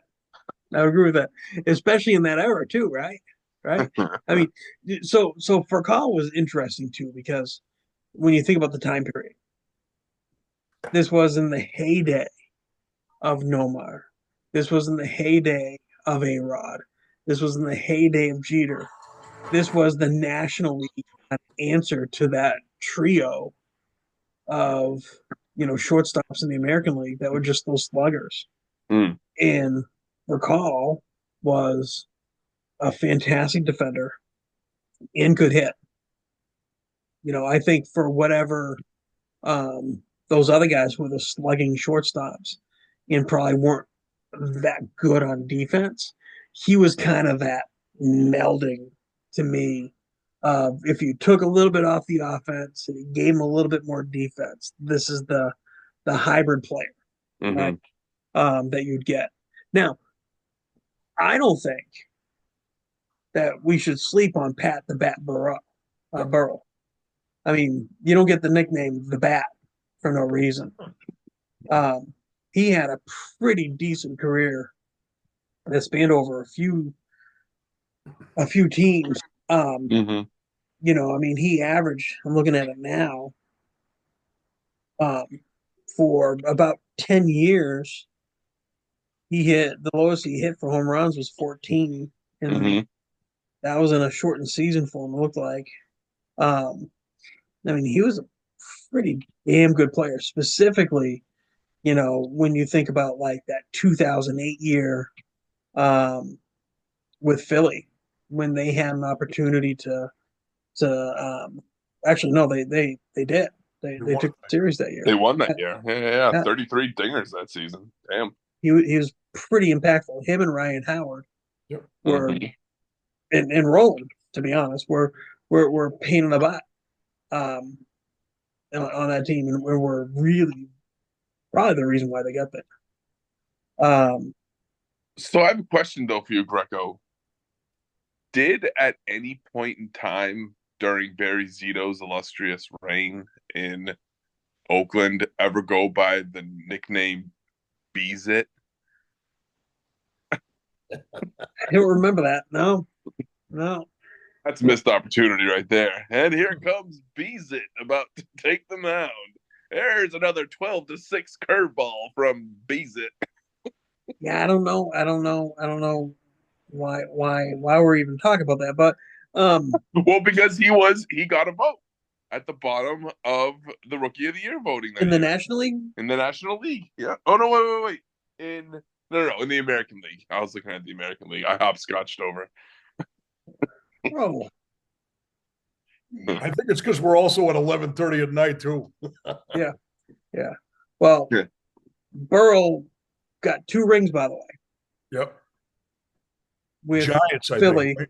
and the Giants. Yeah, he was a midseason trade that year and kind of helped put them over the top. So don't sleep on Burrow. Don't sleep on Juan Pierre. Juan Pierre is one of the better base stealers Mhm. in the past 20 years. Um, He was a fast dude. Yeah, I remember how fast he was. yeah, Jay Payton was pretty important to my team in some of those playoff teams mid 2000s. So I have a little bit of love for him. He came over in a trade from the Mets. Ankiel, that poor bastard. You know, I think when we talk about the yips, Mhm. some of those things, you know, I'm interested in diving a little bit deeper in on him. Mhm. Um, yeah, that was that was some rough stuff. Sure was. Yeah. Remember it well. Um, what's that? About? I remember it well. Yeah, yeah, yeah. So fun fact. Do you remember who you guys got from my boys for Jay Payton? Hmm. We had Jay Payton. So you're Yes. saying who did we send And- to the A's in no, exchange? you sent me Jay Payton. Who Oh, we sent to you? what year was it? 2005. It was in 2005. Hmm. I can't recall. Do One of tell. the best ground ball pitchers who Mike never played Myers? in. What's that? Mike Myers? Not No. Derek Lowe. No. Very unique delivery. Hmm. Knuckle scraper. Oh. Oh, Bradford. Bradford, Chad Bradford. Yeah, Yeah. yeah, yeah, Yeah. Yeah. And if you ever get an opportunity to read Moneyball, his chapter in the book is pretty amazing. Um, in how he kind of adopted that motion. Um, it was had a little something to do with him playing catch with his father who had a stroke.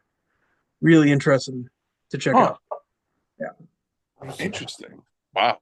really interesting to check out. So on to the American League now. Would you like to talk about Beezit for a little bit there, Rollo? And I know we're gonna go on a tangent from you on the Cy Young that he won, but anything on Beezit that you would like to discuss?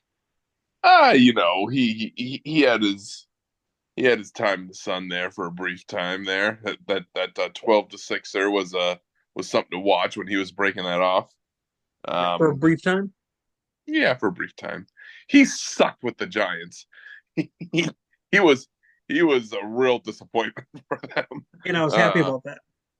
yeah, I'm sure you were. And he also shouldn't have gotten the Cy Young in 2002 when Pedro had the year that he did. Such crap. All right. So we'll talk about that another day. Uh-huh. So as far as the vote goes, what do you boys think about this one? This is an interesting one. Well, you got the lesser Molina on that list. Benji, still a pretty good player though. Yeah. Adam Kennedy, decent player. Mark Redmond, decent player. Like just a whole lot of decent. But I think my favorite on the list, just because of the name, is Kelly Wunsch. What a name! Yeah. Oh, I Wonderful don't name. remember him either Yeah. at all. You know, I do have a soft spot for Terrence Long. He got a For good obvious share of reasons. votes. Are you kind of miffed that he didn't win it? No, I mean, well, considering the career that Sasaki had afterwards, I mean, he was okay, and I do dislike him because he was with Seattle. He didn't have a long career, but I mean, I think his next year. I'm actually looking at it now. I remember it being more impactful because he was the closer, and he was a pain in the butt. He was Mm. Yeah, dumb. he had 45 saves the next year. Yeesh. Um, and then 37 the year after, and then he fizzled out. I mean, he was 32 when he came into the league. Yeah. So, um, but Long um, was kind of the athlete for us in the outfield. I mean, he had some really good seasons for us. Not the best power hitter, but I remember him being pretty consistent at the plate. Um, Pretty yeah, good ribby producer there for a good stretch of time. yeah, yeah. I mean, it was him, um, and then we got Jermaine Dye the next year, and so him, Jermaine Dye were probably the most significant outfielders that I remember during that time period for my boys. That could put the bat on the ball and did some damage for us. I'm looking at his stats now. He played 162 games in 2001 and 2002. That's awesome to be able to roll those guys out. Mm-hmm.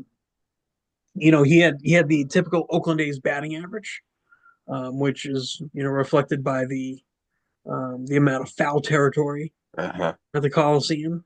But yeah, he was a good player.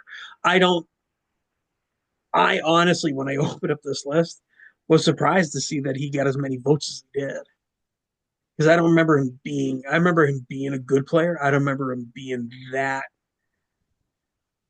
I guess I never looked at him that way.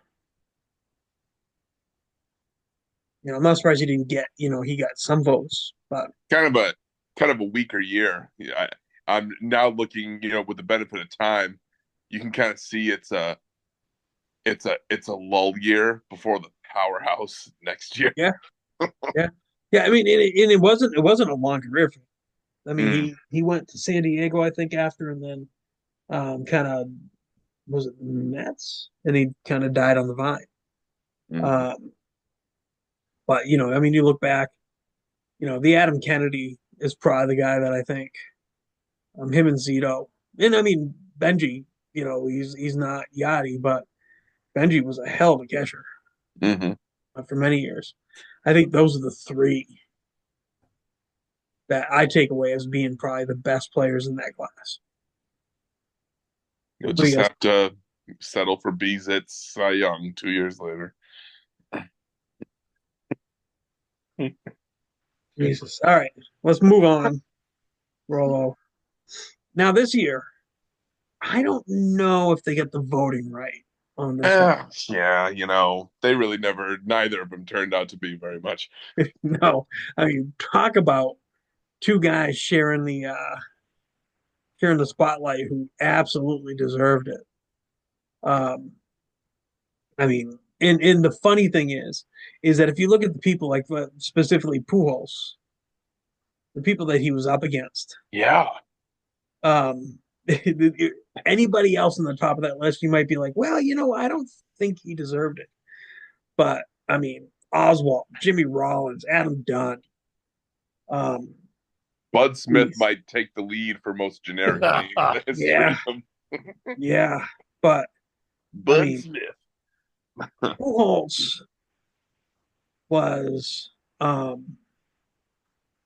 probably one of the best pure hitters that I've ever seen. I mean, look at that.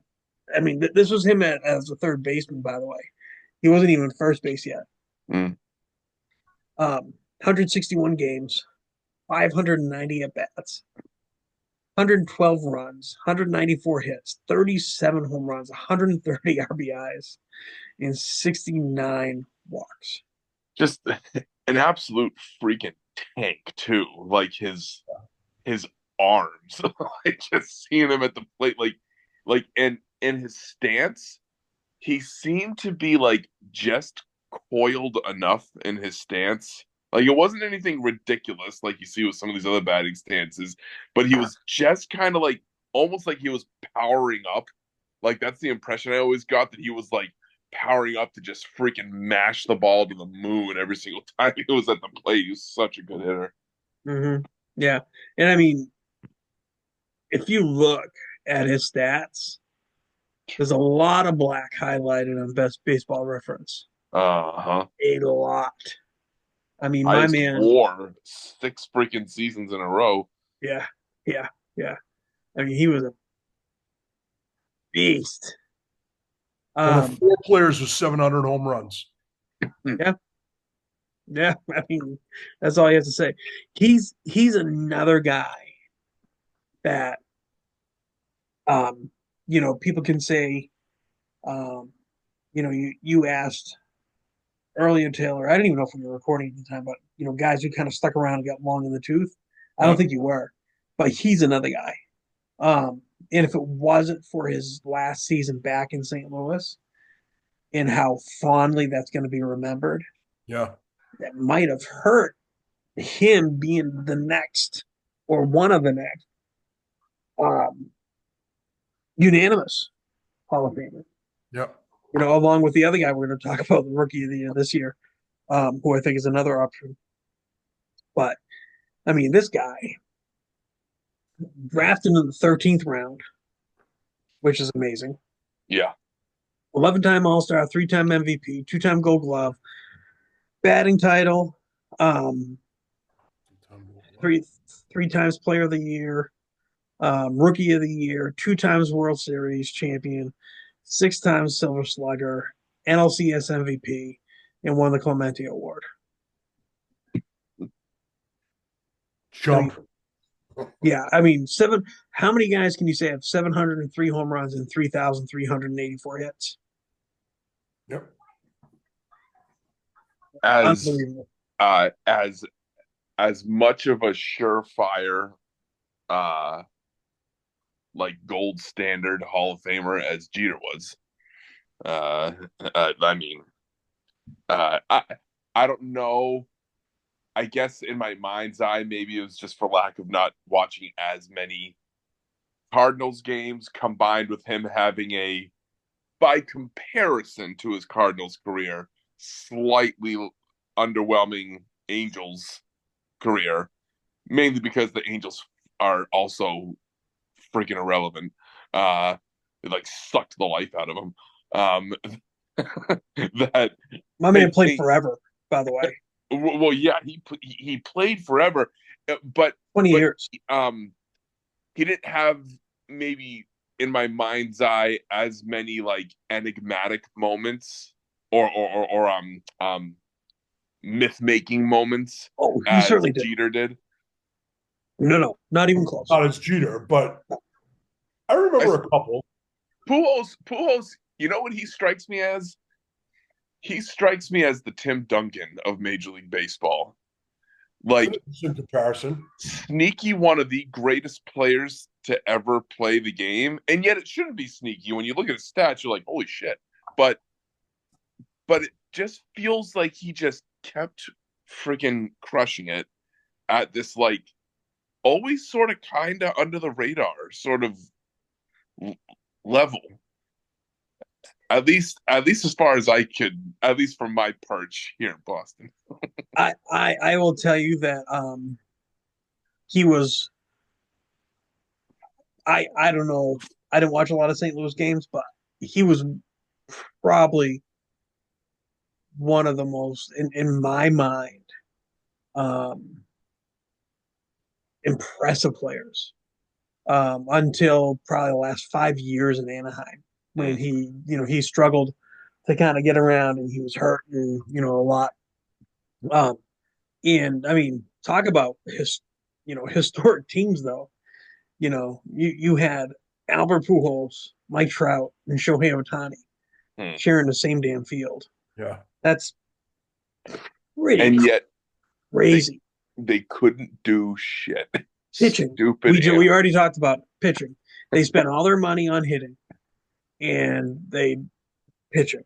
Believe me, they put up plenty of runs against my boys. We just were able to put up more with a lesser lineup.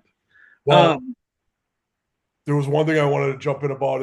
So I like to think in terms of talking sports, I'm not wrong about a lot, but I didn't remember him being a great postseason player. I was completely wrong about that. Yeah, he was phenomenal. 19 home runs, 54 RBIs, 319 batting average, 88 games. Yep. And one of the most iconic home runs. Off Brad Lidge. Yep. I remember that. Yeah. Yep. No, when he made it to the playoffs, he was one of the best. And actually, that's one of the things that I meant to say about Berkman in the last year's conversation. Berkman, you know, may not have been that flashy during the season, and but I'll tell you what, you didn't want anybody else up. Oh, we just lost Taylor again. Uh-oh. You didn't want anybody else up in against Texas during that World Series. I mean, my man slugged, and so did Pujols. Um, Oswalt was probably one of my favorite pitchers for a long time. Oswald Rollins, was part of that that like really that top three that Houston had for a stretch there with Clemens, Pettit, and Oswald. Yeesh. yeah, that was filthy. Yeah. That was filthy. Um, I mean, Rollins, Rollins was an MVP. He won a MVP, World Series. yeah, World Series again with that Philadelphia team Mm-hmm. with Burrow, with Ryan Howard, with um, uh, I'm drawing a blank now. Roland, see, he's forgettable. Four-time Yes. All-Star. I'm sorry, three-time All-Star, four-time Gold Glover, Silver Slugger. I mean, fantastic, fantastic players. Mm-hmm. And I think he gets slept on too. Yeah. And Adam Dunn, he always seemed like he was kind of like a bit of a softball league player. Just kind of like, mashed home runs, always kind of a low average, struck out a ton. But, if you needed a guy to mash some dingers, he Yeah, could do the trick. yeah. Only 462 for his career. Yeah, That's only. all. I mean, that's it. You know, um, yeah. He was one of those guys that was. I always remember he was kind of like on some 1 year contract for a while. Mm. I always thought of him as being kind of the guy who, was mid-season going to be traded for somebody, right, in the playoff push. He was going to put another team over the top at some point. He always struck me as like one of those just like country strong guys that looked like he got as big as he did by just like drinking milk and lifting hay bales. Probably accurate. Him, Jim Tomei, uh, Mm-hmm. Travis Hafner. Oh, well, yeah. Hafner, I kind of put in a little bit of a different category. He had one of those precipitous drops that made his power game a little suspicious. No, I will say that he is not on the level of Dunn or Tomei, but I kind of think of him as being one of those big old sluggers, Mm. kind of trotting down to first base a little bit. Mr. Taylor, welcome back. Sorry about that. My computer died at 4%. Well, that makes sense. Unbelievable. Yeah, listen, it's the Nomar Garcia power of computers, Yes. right? It doesn't 4%. want to play, Yeah. well, it is almost midnight, so I could No, I get it. Yeah, almost understand why I wouldn't want to play. I've used 96% of my battery. Calling it quits. Mm-hmm. Calling it quits. You understand the computer, but you give them Nomar shit. All right. Um, let's see. Let's just finish up this year then, and we'll call it a day. Ichiro. I remember when Ichiro won. I didn't necessarily think of him as being eligible. I almost kind of felt like he was kind of like a flash in the pan kind of deal Mm. because he was older when he came up. He already had kind of a career in Japan. But I figured he'd be around for like 4 years, 5 years, and then he'd saunter back to Japan. Boy, was I wrong. I mean, Thoughts on Ichiro? Ichiro's obviously a first ballot Hall of Famer and deserving of the Rookie of the Year. And the MVP. And And he won MVP that year too. yeah, Yeah. First person to do it since Fred Lynn. Yeah. Oh, and he beat your boy. I see. Giambi was second in the MVP voting that year. You know what though? I liked um I liked Ichiro's game. Mhm. I liked Ichiro's game As did I. because he was see, you look at it as him being selfish because he could hit home runs. I looked at it as him being unselfish because he was putting the team first by getting on base as much as he did. Right? I mean, just look at it. 692 at 242 bats. hits is absurd. That's absurd. 56 stolen bases. It really is. It really is 315 batting absurd. average as a rookie. I, So I I I still just look at his career home run totals, and I'm just like, come on, dude, you couldn't crack I don't care. 200. Come on. You've made yourself, and you're not credible when you talk about I mean, he definitely deserved Rookie of the Year that year. He's one of the all-time greats. But again, it's interesting how these things happen where there are some years where this voting is just kind of like, who are these jobbers? And yet a year like this, we already went through all the NL but AL, I mean, even Eckstein, who is maybe the jobber of the four that are listed here, he was still a little pest of a second baseman for the Angels. He was a gritty little player, but then Soriano, he was one of the big stars for a stretch there, and then freaking Sabathia, he's another one that's going to be a Hall of Famer. Yeah. Well, I'll tell you what. Oh, I think Taylor's talking. Hall of Famer. Oh, or he's glitching. Yeah, he's a robot again. But Eckstein. Eckstein. Eckstein. I think he's actually trying to say what I'm about to try to say.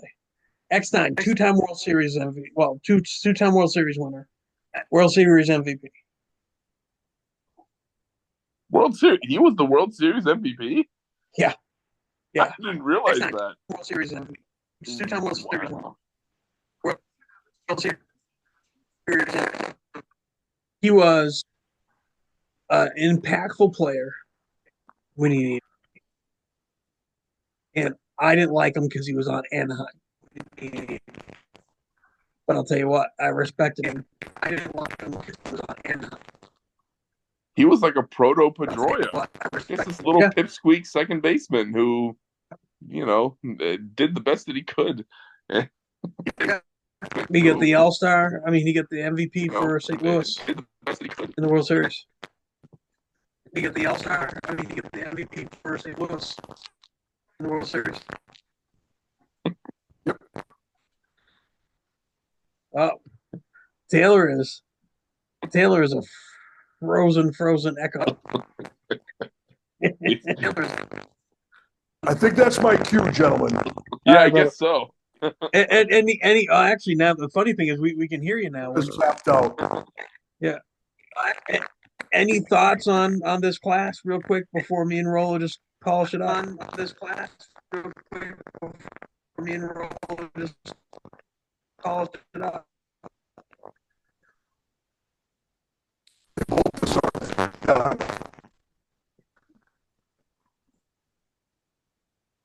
Uh-oh. I think he's done. I think he's been strangled by the computer overlords. Yeah, I think he's done. Yeah. All right. So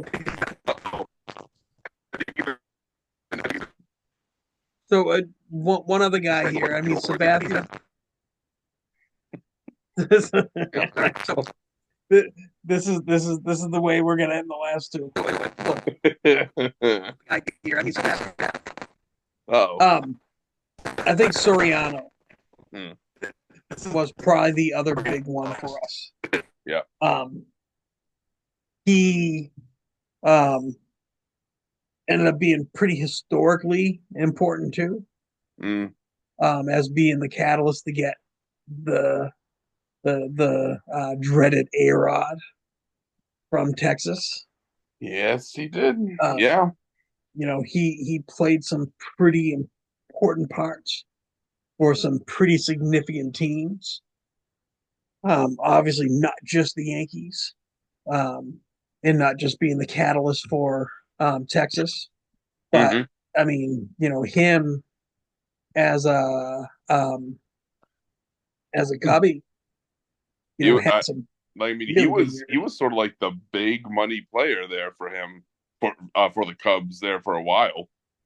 Yeah, yeah. I But mean, man, he what? definitely didn't have, he didn't have the numbers that you'd normally see from him. I mean, his power numbers were down a little bit, but he was still phenomenal. But Um, he ended up getting dinged pretty severely there towards the end for some PED stuff, right?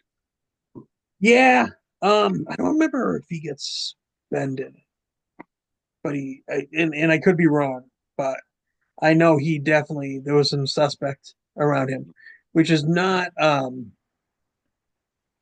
it's not what you think about. I mean, the guy was, He was kind of lanky, yeah, like kind of ropey almost, but um, not the biggest dude, but mm-mm. there was certainly some smoke there. Yeah.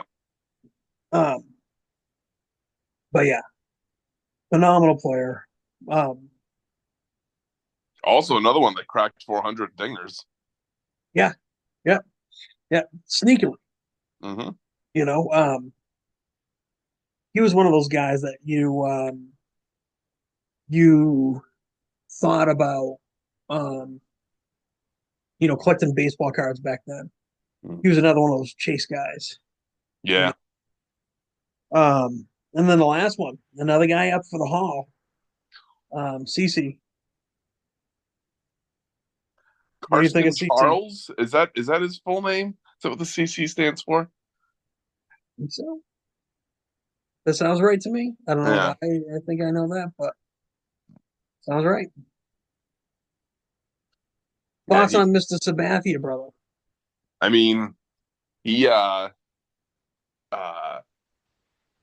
I like that story that you shared about him doing what the team Plugging needed him. from him Yeah, in lieu of getting that bonus.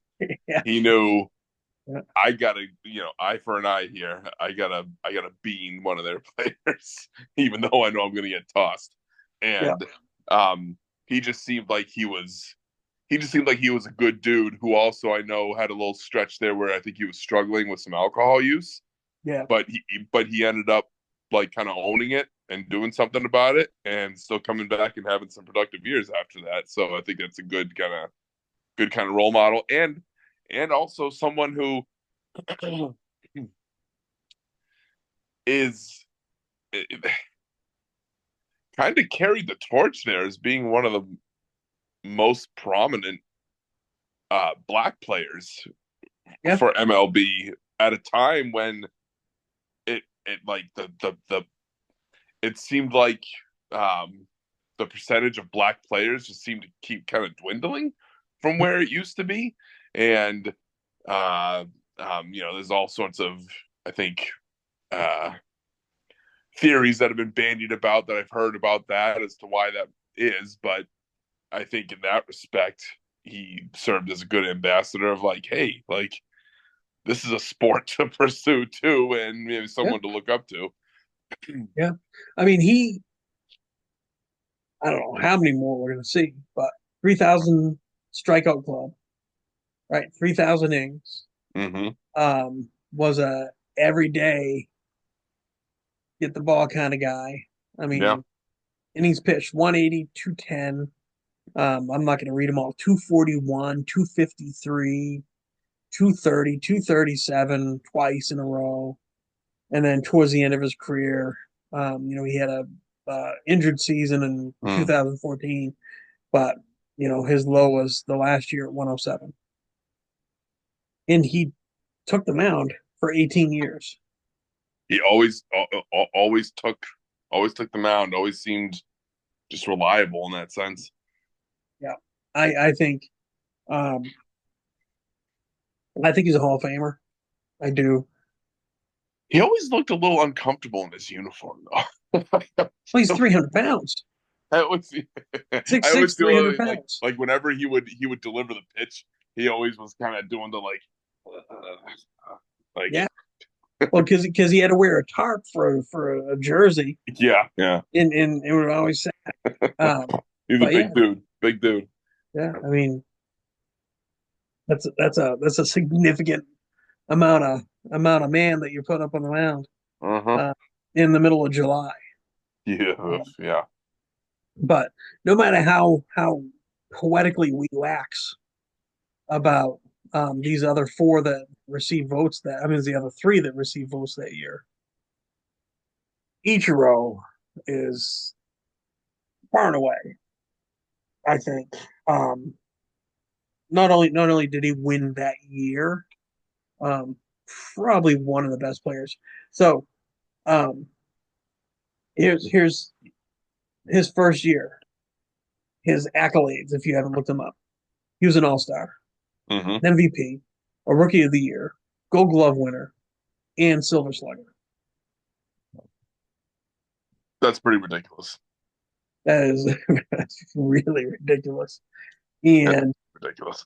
I mean, he was an MVP vote getter for the next 10 seasons, with the exception of one. Uh, that's pretty significant. He's a Gold Glove winner for all those seasons as well. Um, Silver Slugger 3 times. The guy was a problem, and he was my problem for many years, which made me Yeah. dislike him. But I like him. And I'll tell you what, the one thing um, that I do vividly remember, and I know it's been played in replays too, but the gentleman we talked about for a decent amount of time the previous year as the second vote getter, Terrence Long, Mm. was the recipient of probably one of Ichiro's most, I guess, fancied about highlights, specifically of his rookie year, Huh. when he was trying to go from first to third on a line drive to right field, Oh, and Ichiro unleashed a laser, he fell victim to the hose. and everybody was kind of, including Terrence Long, was kind of like, Well, what? I'm out, like by a lot, like what happened? How did Uh, that happen? my man Yeah. could do it Yeah. all.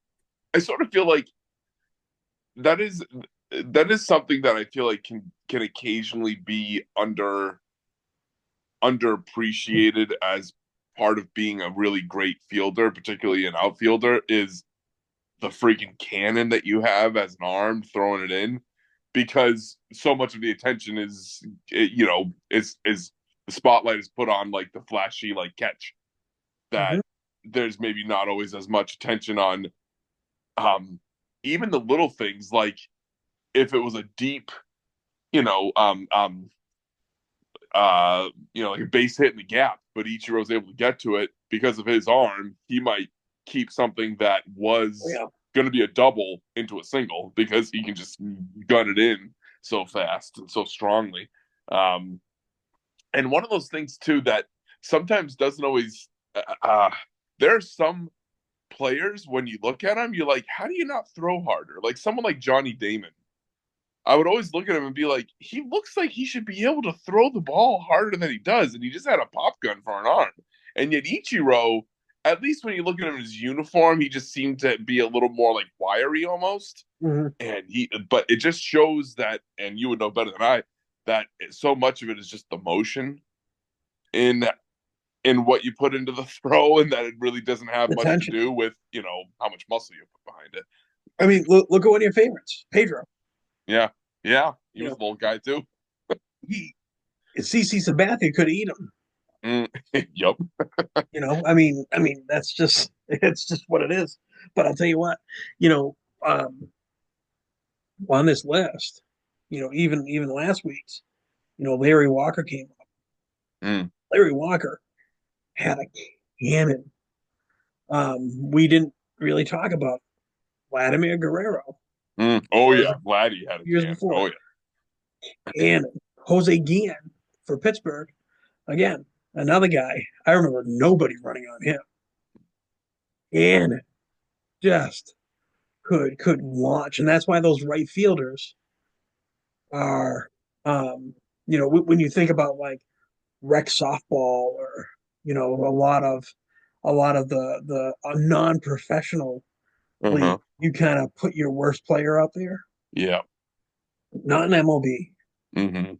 You put one of your best defenders out there. You put your worst players in left field because There's usually less ground to cover, and it's usually shorter throw from left to the infield. Yeah. yeah, and if they mess up, it's harder for guys to stretch things into a triple, right? Oh, Because right. you're still right there, Right. right? Yeah. So you're less worried about the ball getting past the left fielder than you are a right fielder. Right. Right. So that's you think about some of the best arms in the outfield, you're usually going to see in the right field. When you think about like Yasiel Puig, back in the day, my man could send it. Juan Soto, Mm-hmm. Mm-hmm. Fernando Tatis now. Yeah. Yep. I mean, cannons, and they're Yep. all in right field. Yeah. Yeah. Ichiro, he's a first ballot. I'll be interested to see if he becomes another unanimous. Mm-hmm. And with that, probably one of the best rookie of the year classes. Yeah. At least the in best both leagues. In in both both leagues. leagues. Yeah, Yeah. probably the best vote getters that we could get. I can't imagine another lineup as that. We're gonna end it on that. Yeah.